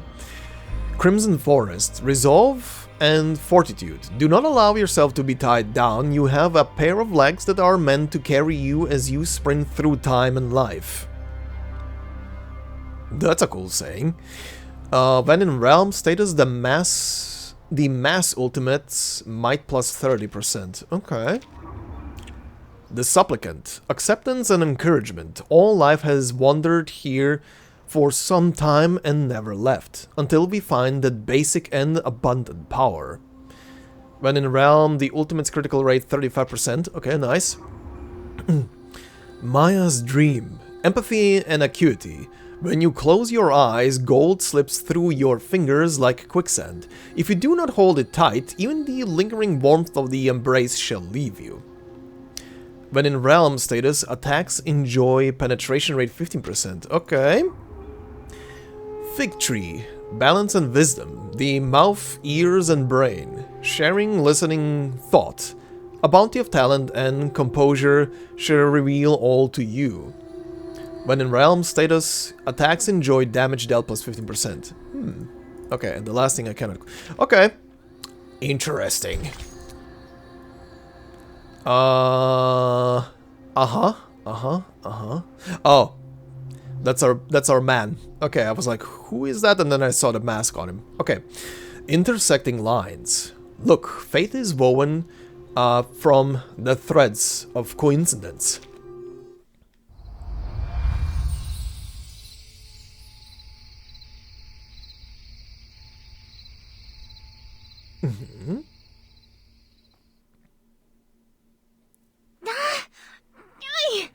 Ça fait mal. It hurts. Comment se fait-il qu'il y en ait tant? How come there are so many of them? Like overgrown grass, more and more statues are coming out of the walls, no matter how many Matilda destroys. Matilda lies against the sharp gravel on the ground. She covers her waist and gasps in pain. C'est pas bon. C'est pas bon. Réfléchis, Matilda.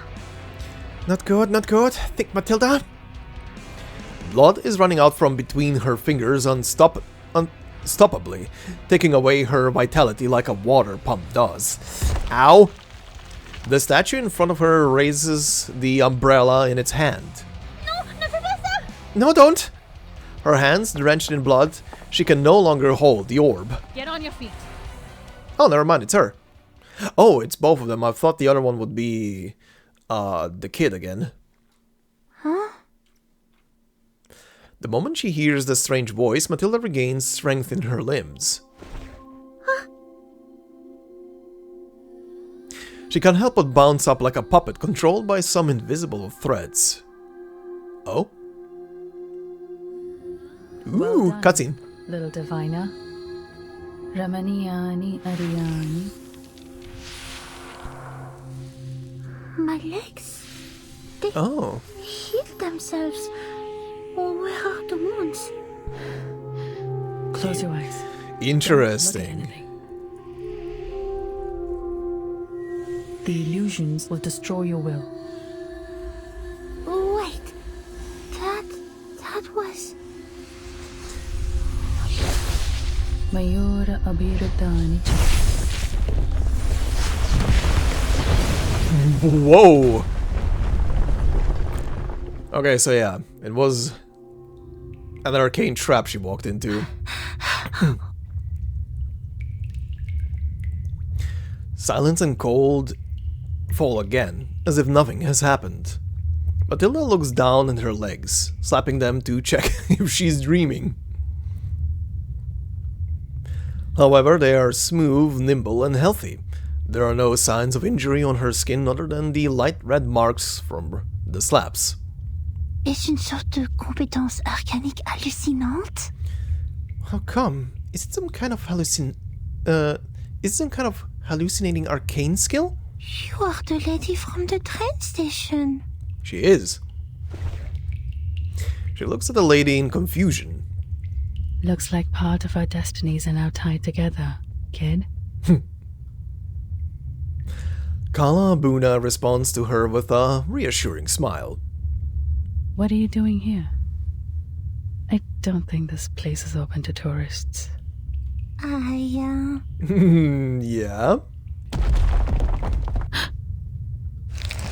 Something is churning imperceptibly in the dark.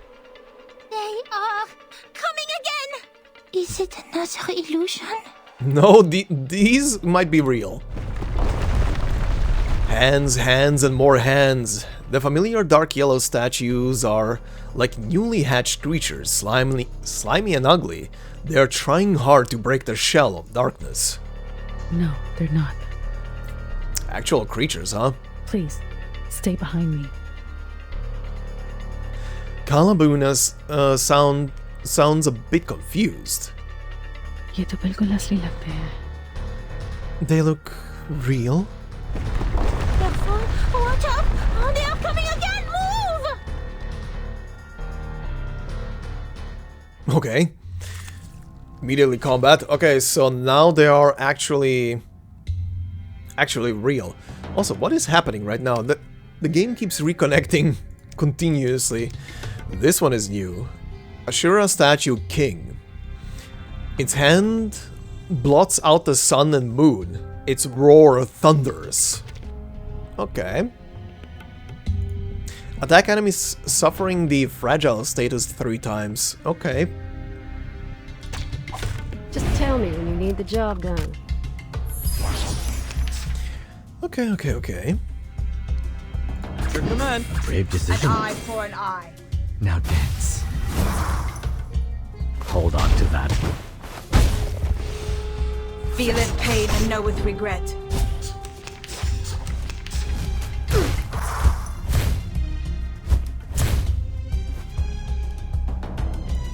A tooth for a tooth. Guns loaded. Trail still warm. Pay for thy sins with thy blood. Bullseye. Don't waste my time.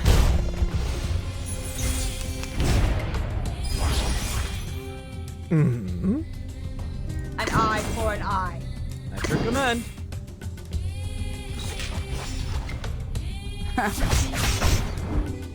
Hoo! Ha-ha! Hoo! That all you got? Resistance is futile.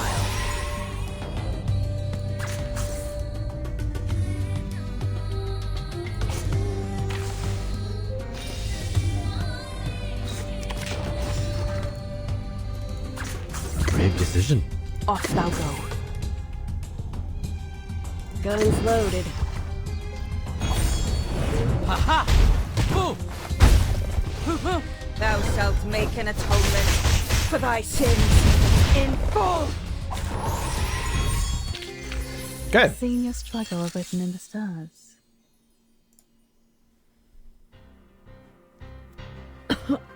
Are you alright?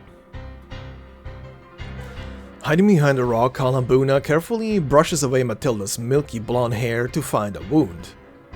Not illusions this time. अरे क्या तेरे की कुमार ने ये कैसे किया? Too bad. Damn it. How did Kumar do this? The pain. What is happening now? I was only here for... Sorry, but it's not the time for explaining. We're at the exit soon. Remember, leave this village as soon as possible after you're out. Do not... Uh-huh. Before she finishes the words, Kalambuna seems to have sensed danger. Okay. Huge rocks fall to the ground. The rock they hid behind is now a pile of powder. Oh boy.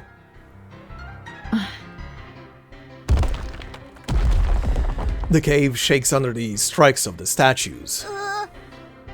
Yeah, you guys are in trouble. Hey! Hey! Whoa! They hear a strange voice. Watch your head! Kalambuna seems quite nervous. Her arms are holding Matilda even more tightly. A familiar figure leaps onto the statue's shoulder. Oh, damn! The left half of the statue's face flies across the cave. Huh. Harder than I thought. Dad hadn't told me those statues could move. Also, familiar figure leaps onto the statue's shoulder and raises his fist. Again. The giant statue breaks into pieces under his fist and falls to the ground. Huh. That's dangerous. Sorry. Though you have a very impressive appearance as a statue, your attitude and manner are problematic. I like this guy.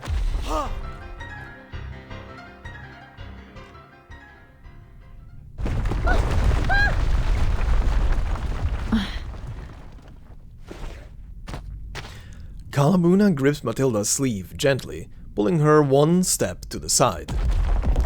The next moment, the falling rocks graze their hair and smash into the ground. The cave goes quiet again. The debris of the statue piles up in front of them. A huge rock is cast aside. The man emerges from the ruins, patting the dust off his broad shoulders. I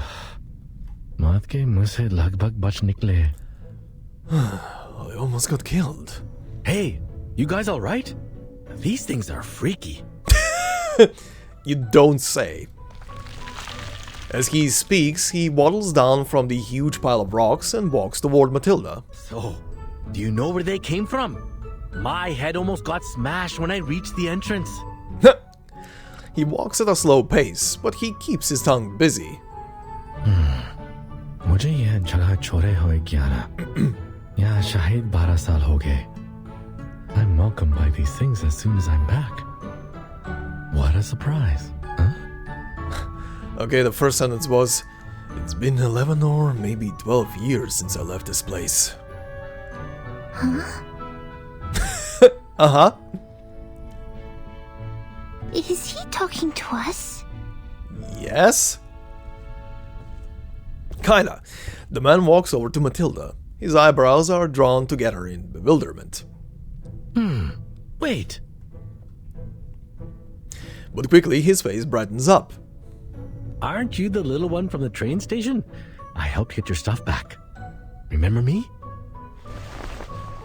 The man quickly wipes his face, hoping that Matilda can see him more clearly. Huh? Oh! Oh! The tall figure takes her back to the train station. It's you! The man bitten by the thief! Yeah, that's me. That was one merciless bite. He cracks a smile. Huh. What a happy coincidence. Well, maybe this is not the best place for a reunion, but the occasion is not for us to decide. Oh, I should introduce myself this time. The name is Shamaine. Sorry, I wasn't much of a helping hand earlier and let that kid get away, but this time I have made it up to you. Huh? Huh? Oh, Mm-hmm. Matilda casts a hesitant glance at the ruins. You have made it up, I guess. What do you mean, I guess? Sorry to interrupt you. Kalabuna raises a hand and interrupts them. But I think this place is safe only for now. It'd be a wise choice to leave as soon as possible. She speaks a bit faster. And I mean more than this cave. Actually, are you tourists? I'm hoping you can leave this village in a couple of days. Huh? I know this sounds weird, but you need to trust me. She reaches inside a pocket of her coat and tries to take out a stack of files. Huh? That... Kहाँ है मेरी पहचान? Where's my ID? A finger slips and the files litter the floor. Whoa, whoa, whoa. Easy, lady. Take your time. We're listening. I already kind of gathered this a tiny bit, but she's a bit of a scatterbrain, isn't she? She's like soft-spoken and slow in demeanor, but on the inside she's a bit of a scatterbrain. At least that's what I feel like now. Shamaine hunkers next to her, helping her pick up the files. Oh, here's your ID. Miss Kala Bona. Hold it. Thank you. Kala Bona reaches for her card, but he doesn't loosen his hand. Shamaine points at her waist with a shocked look on his face. She follows his gaze and looks down. A pair of tortoise seashell spectacles hangs on her belt. One temple broken. Nahi, main galat nahi ho sakta. This is... No, it can't be wrong. How come you have Kumar's stuff on your belt? Ah, same teacher, mentor. Without conscious thought, she tightens her grasp on her ID. You know Kumar? Kumar? Who's that? Matilda returns to their side with the files she found nearby. And what's with the shock? I thought we need to leave now. She mumbles in confusion and picks up the last piece of paper on the ground. Bon, c'est le dernier. Laisse-moi voir. Page 1, page 2. Okay, that's the last one. Let me see. Page 1, page 2. As she speaks, the files are flattened, moved around, and rearranged. Page 5. Page 5. She stops at a page with familiar content. What? It is a data analysis chart. Some notes, hastily written in graceful handwriting, are left next to it. Some words are even highlighted with question marks. Ces papiers parlent d'énergie céleste, et exactement de celle sur laquelle je veux m'exercer. These papers are on celestial energy and exactly the one I want to practice on. C'est ça. L'analyse sur l'énergie arcanique est très similaire à celle des documents que j'ai trouvés. That's right. The analysis on the arcane energy is very similar to that in the materials I found. Mais pas complètement. Celui-ci semble... But not completely. This one looks... The black curves in the chart make her stomach sink. Her gaze slides down the page and fixes on a word with a question mark next to it. Manus Vindicte? Oh! Quoi? What? Oh! That's an interesting name to be on there.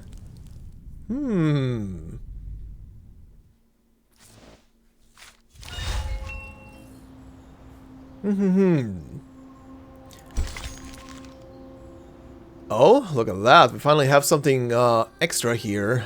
Let's see. Noises from the stone cellar.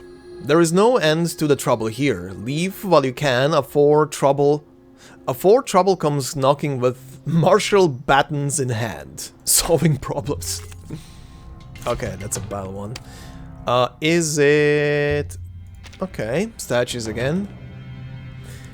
That's an interesting wombo combo. What are they gonna teach me?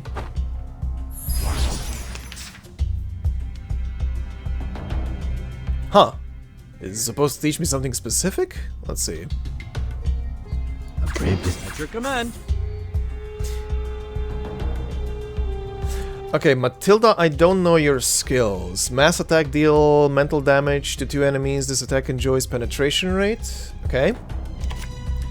One target, 200% mental damage. Okay. Now dance. Ha! Oh!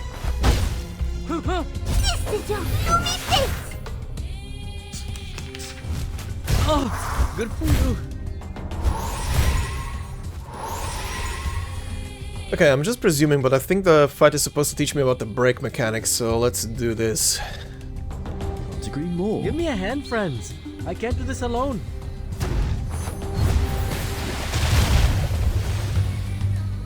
Oh! Aha! Oh!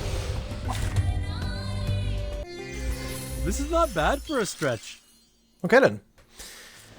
Easy peasy. It's a good thing we didn't exacerbate the issue.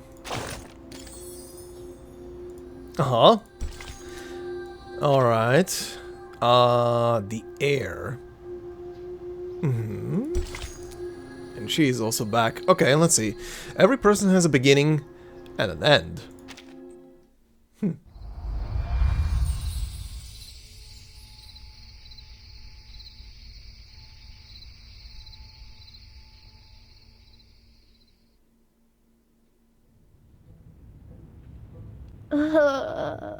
वाक्य कुमार का खाना था. Oh no, she stole more food. What a good meal. कुछ होना चाहिए था ना. उसे कोई राक्षस तो नहीं खा जाएगा. Still nothing happened after so long. She wouldn't really be eaten by some monster, right? जाने दो. Forget it. हे भगवान, रक्षा करना उस घमंडी मूर्ख की जो भाग निकला. और मेरे लिए सारा खजाना छोड़ दिया. Lord, whoever, bless the stupid moron, has escaped from there. Oh, and without the treasure. Kanjira wipes her mouth with the hem of her skirt and steps into the cave. You're about to run into people. संभल के. चुपचाप.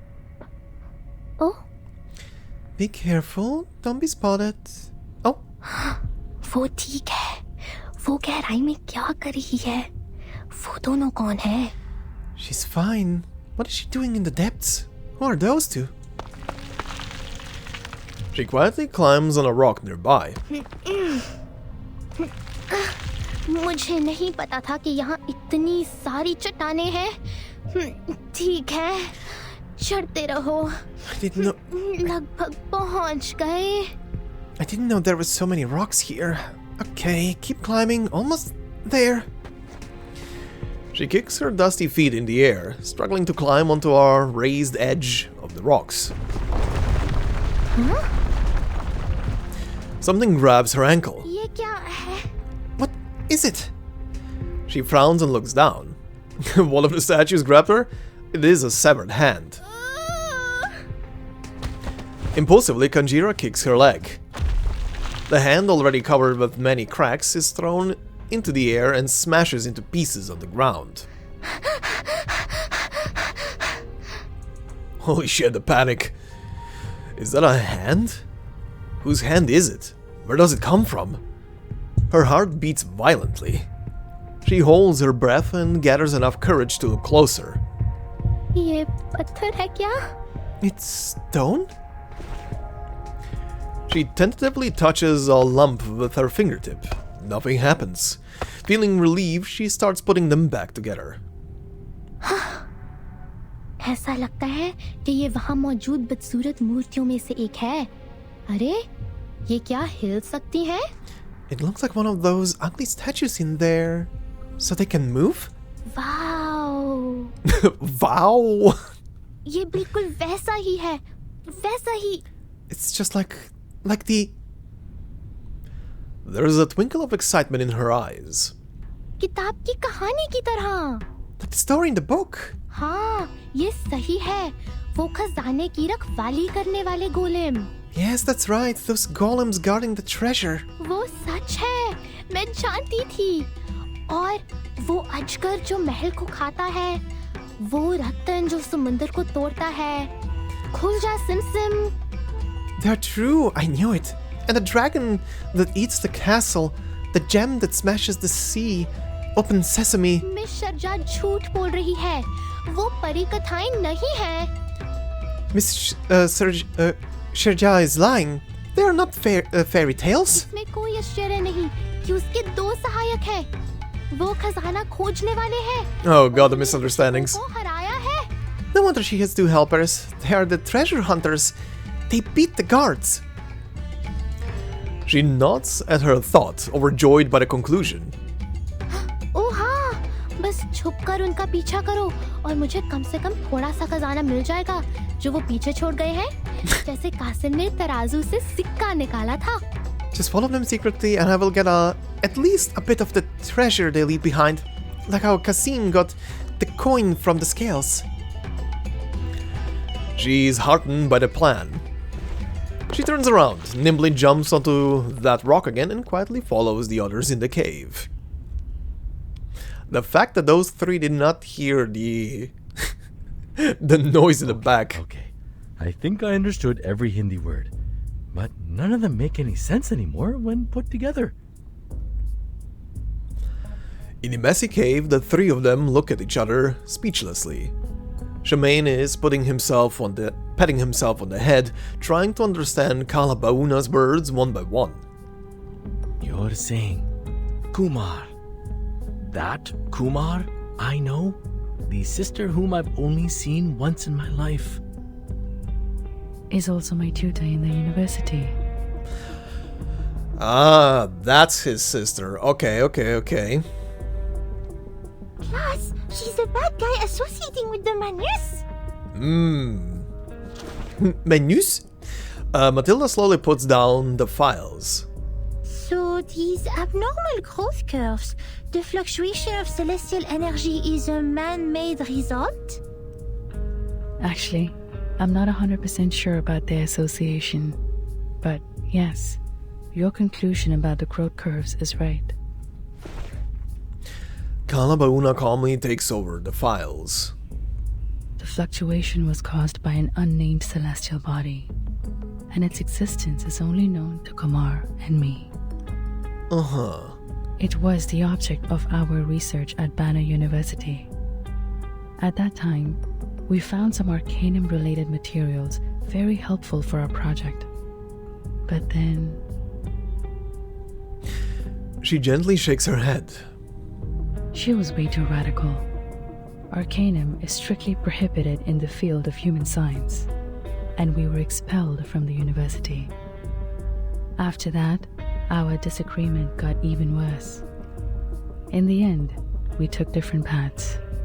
But apparently, neither of us gave up on the research. We could frequently feel the existence of each other from the changes of the celestial body. Okay. And one day, I found an abnormality during the observation. The energy never fluctuated in such a fierce and peculiar way. I decided to contact her. But when I finally found the lab she had worked in, the staff told me she had already left.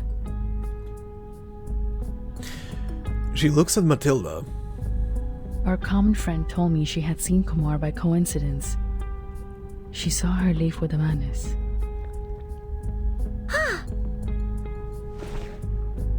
Kalabauna spreads her fingers and shows Matilda a dusty stone in her left palm.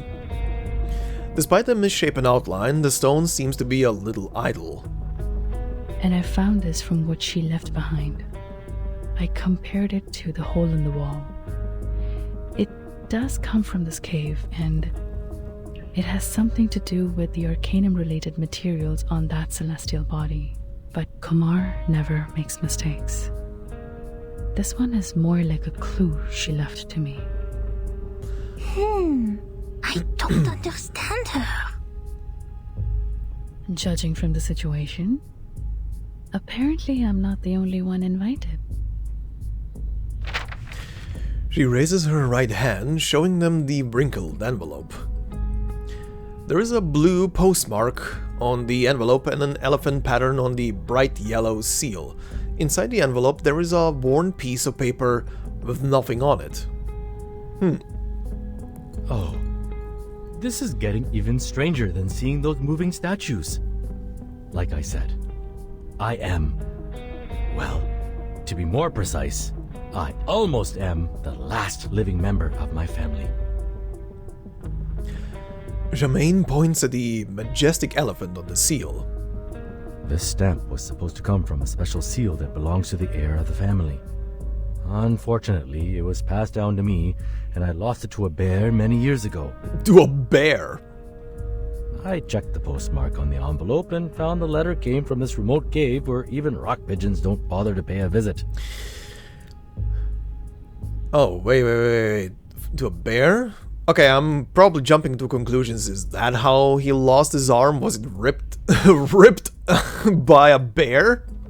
Since it is highly unlikely that the bear with my seal in its belly would take transport all the way to a cave to send me a letter, I decided to come here myself and find out what this was all about.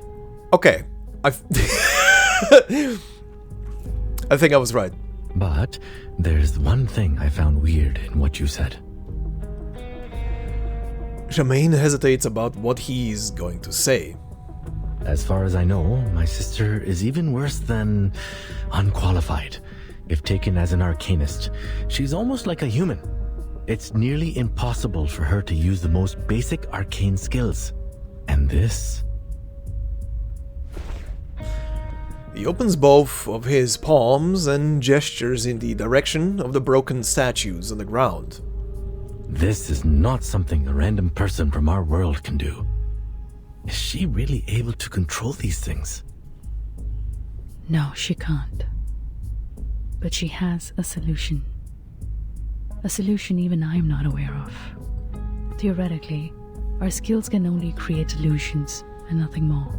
But if the man is really offered to help her, even though I don't want to think this way, she may be able to do that.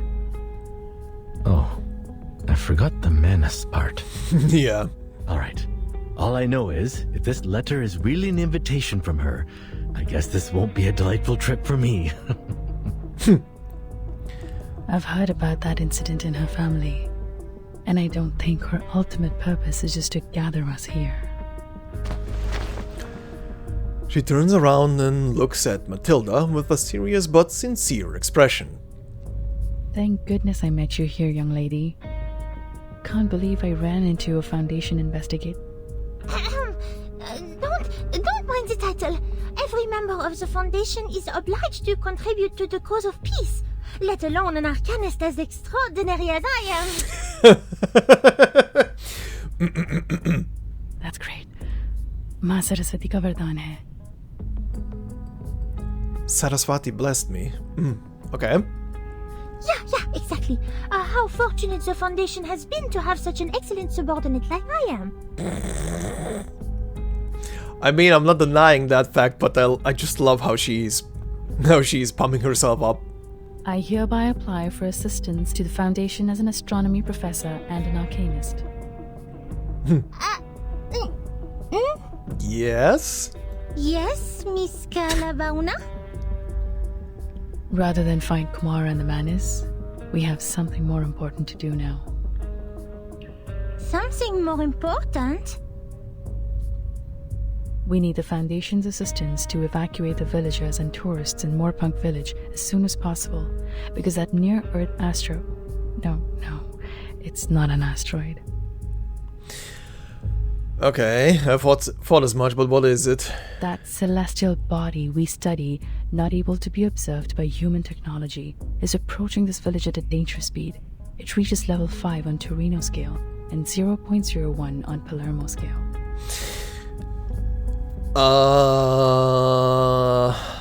Okay, hold on. These terms sound familiar, but I don't remember what they actually mean.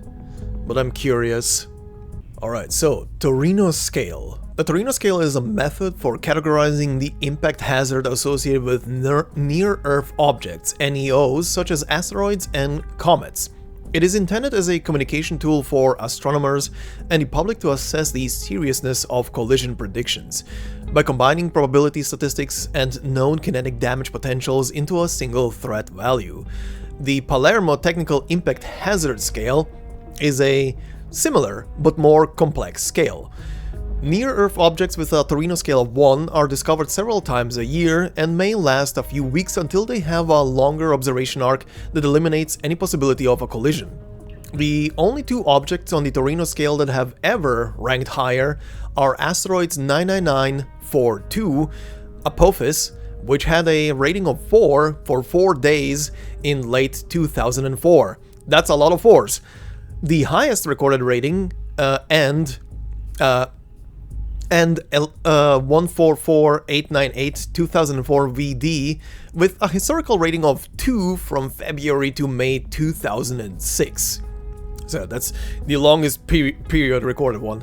But yeah, basically TLDR for both of those scales, it's a thing of the higher the number, the more of a threat and the more of a thing of damage it can do. So this being in like the middle, from what I gathered, the Torino scale goes up to 10, is quite something. Anyway. What? In brief, the meteor shower that is occurring during Deepa festival will become a disaster of meteoroids. I tried to ask organizations in the surrounding areas for help, but this village is out of Chandigarh's jurisdiction. Besides, the villagers refuse to accept help from any social organizations related to humans. The good news is, there are still days before the Deepa festival starts. We still have time to evacuate the people. Meanwhile, I will do whatever I can to find Kumar and stop her, no matter what her next step is. If the Foundation offers its assistance, I will provide any support when needed. So, this is her real? Yes. In this case, what happened in the caves was probably nothing more than an experiment. I'm not sure why she's doing this, but I won't allow such an abuse of our hard work. It is our work after all. That's why I must stop the star from falling. Uh-oh. She made noise. Damn it. Did you guys hear anything? Yes. Uh-huh. Are you gonna capture her? Hey! The small figure waltzed deftly over the wall, running down the road in the opposite direction. ये अब तक की खराब, सबसे खराब परिकथा है. This is the worst fairy tale ever. यहाँ कोई खजाना नहीं है, और अब तो यहाँ चट्टानें भी नीचे गिर रही हैं. It has no treasures and now even rocks are falling down. मुझे वापस जाना है. I have to go back. और सभी को चेतावनी देनी है. And warn everyone. She seems to know the place well. She takes a few turns, climbs over another wall, and lands in a deserted yard. भागो अजर, इन सबको ले जाओ और. Run! Ajar, you need to take everyone too. मैं थक गई हूँ. I'm out of breath. Conjurer? Oh, hi. Mom? Oh, no. Why? How you find this place? Of course I can find it. It's your secret base, right? She reaches out and drags the nervous-looking girl to herself. A secret base in others' house without the owner's permission? Well. Uh-oh. No, Miss Sharja. It's not time to judge me. Something huge just happened. Sorry, sweet Jalebi. Your tricks never worked on me. Jalebi. Sharja catches the ear of the troublemaker. Ow. Thought a jar to steal, broke into an old house? Let me check your pocket. I knew it! Whose wallet is this? Oh no. Did you forget what I've taught you? Yes, I do all these. I'm sorry, Miss Sharja, but let me down. It's too late. If we don't leave now, the village is going to destroy. What are you babbling about this time? Actually speaking the truth for once, but yeah. It's real, not lie. I even run all the way back from the shrine like idiot and leave tuk-tuk I borrow from Uncle Sirha there. You went to the shrine and ate the offerings again? Young miss? I'm really sorry, but you must believe me this time. Where are the others? Where they go? We must tell them now. They must take train and leave this place today. They went to the street for business. What on earth is happening? Okay, she's actually listening to her. To me. Kanjira stops, drawing a huge circle in the air with her hands. I'm catched by a stone hand in the shrine's cave, and I see the treasure hunters. I hear what they say. They say a big stone called Meteorite will fall and smash the village when Deepa festival starts. Honey, I told you, they're just fairy tales. Yeah, this is gonna be hard to believe. No, it's true. Those statues actually move. Inside the old house, Kanjira is so busy persuading Shirja that she has not noticed the approaching footsteps from outside the door. The lock's broken, but that's okay. I know the place well. Though Kumar hasn't come here very often in the past years, It's a good place to start with. Oh, that was cut off. He had more text there. It's a good place to start with, at least better than randomly searching like a headless chicken. Did she... Well, this is a good coincidence. Did she actually make her secret base in the old house of Kumar? You are... The two groups look at each other in silence through the door. As the silence goes on, Matilda notices the wallet in Shirja's hand. Hey! That's your wallet, isn't it? That's in your hand. Is that my wallet? Yep.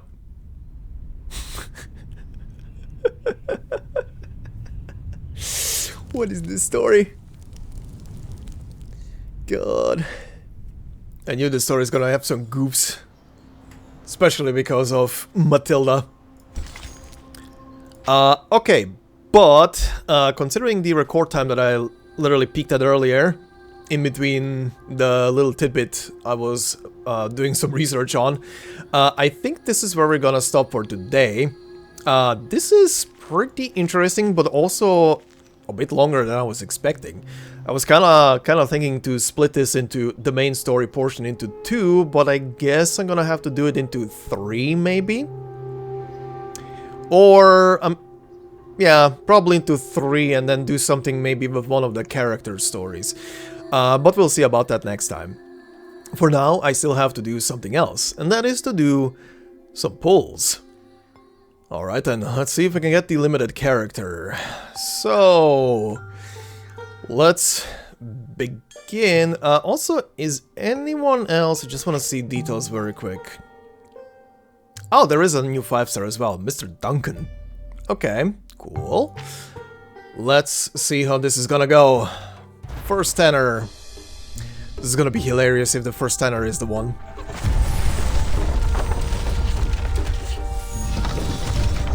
Well, there's definitely a 5-star there. And it's not a new one. Okay. Second one. Well, that's a loss.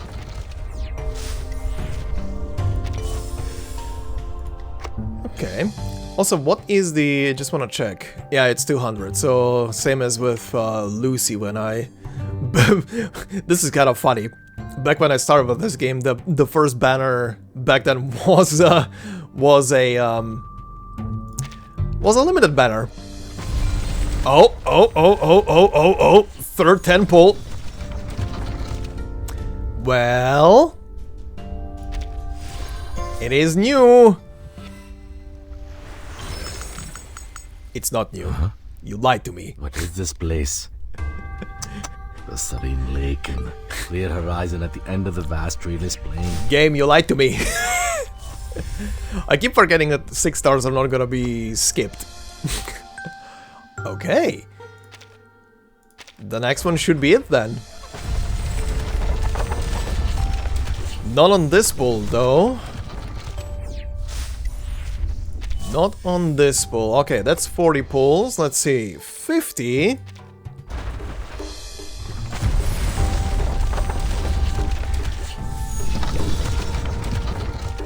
Okay, game. Oh, is it Duncan?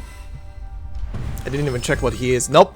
Paychecks assured, pets allowed, full board, safety insurance.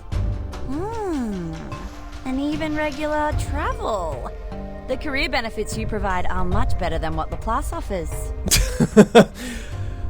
Well, that's one of the rare 5 stars that I'm still missing. I think there's like 4 or 5 of them left at this point that I haven't gotten yet. So that's kind of fun. Alright, 60 pulls. Okay. And a 5er. Is it gonna be Duncan as well in the same pull? There we go.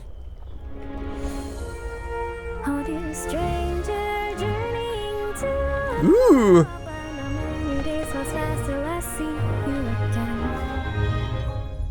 Pretty voice. So, this is it? There's really a room for me here? After so long, it's nearly beyond belief that I might have a place of my own now to decorate as I please and share with my friends. A home. Aww. That's adorable. And Duncan? I don't know what he is. Hey! Hola, kid! It's me, Duncan, your old friend. Brief introduction as fast as possible. Oh my god, I'm just noticing his whole shirt is completely stitched together out of different pieces. That is hilarious. It's gonna be a while until I get to chapter 8 of the main story, but I'm looking forward to it. This is gonna be something. Okay, well, that was successful. 60 pulls. I'm done. As per usual, this game is being way too generous to me. So now it's back to saving and seeing if anything else will pop up in the future. There's no question that solitude... But yeah, anyway, this will be it for today, and we shall continue with this next time and see how far we get with the story. It is obviously taking me a bit longer to record this one, or rather the episodes are a bit longer because I'm trying to make it audibly listenable to people who can't look at the screen the entire time through, so you can follow the story along. Considering they're speaking a lot in Hindi and French. God damn it, Matilda. But yeah, anyway. Thank you very much, guys, for listening and watching. Hopefully this was not too annoying, considering I had to repeat a lot of the sentences behind the characters. Considering of what I just said. So yeah, thank you very much for listening and watching. If you enjoyed this, please consider leaving a like, it would mean a lot. If you're new to the channel, consider subscribing, and of course, if you want to support me and my work more directly, there is also the memberships, and as always, no video will be behind a membership. And thank you to my members who are already there and supporting. But yeah, this is interesting. I'm interested to see where the story is gonna go, considering we have a meteor shower that may be deadly. That is pretty substantial, and some slight maybe potential hint that maybe some cosmic bullshit as well in the background brewing. That excites me even more. I love me some cosmic horror if that's gonna lead into anything, but maybe I'm reading too much into it. But yeah, anyway. Thank you guys, hope you have a fantastic day wherever you are, and I will see you in the next part. Until then, bye bye.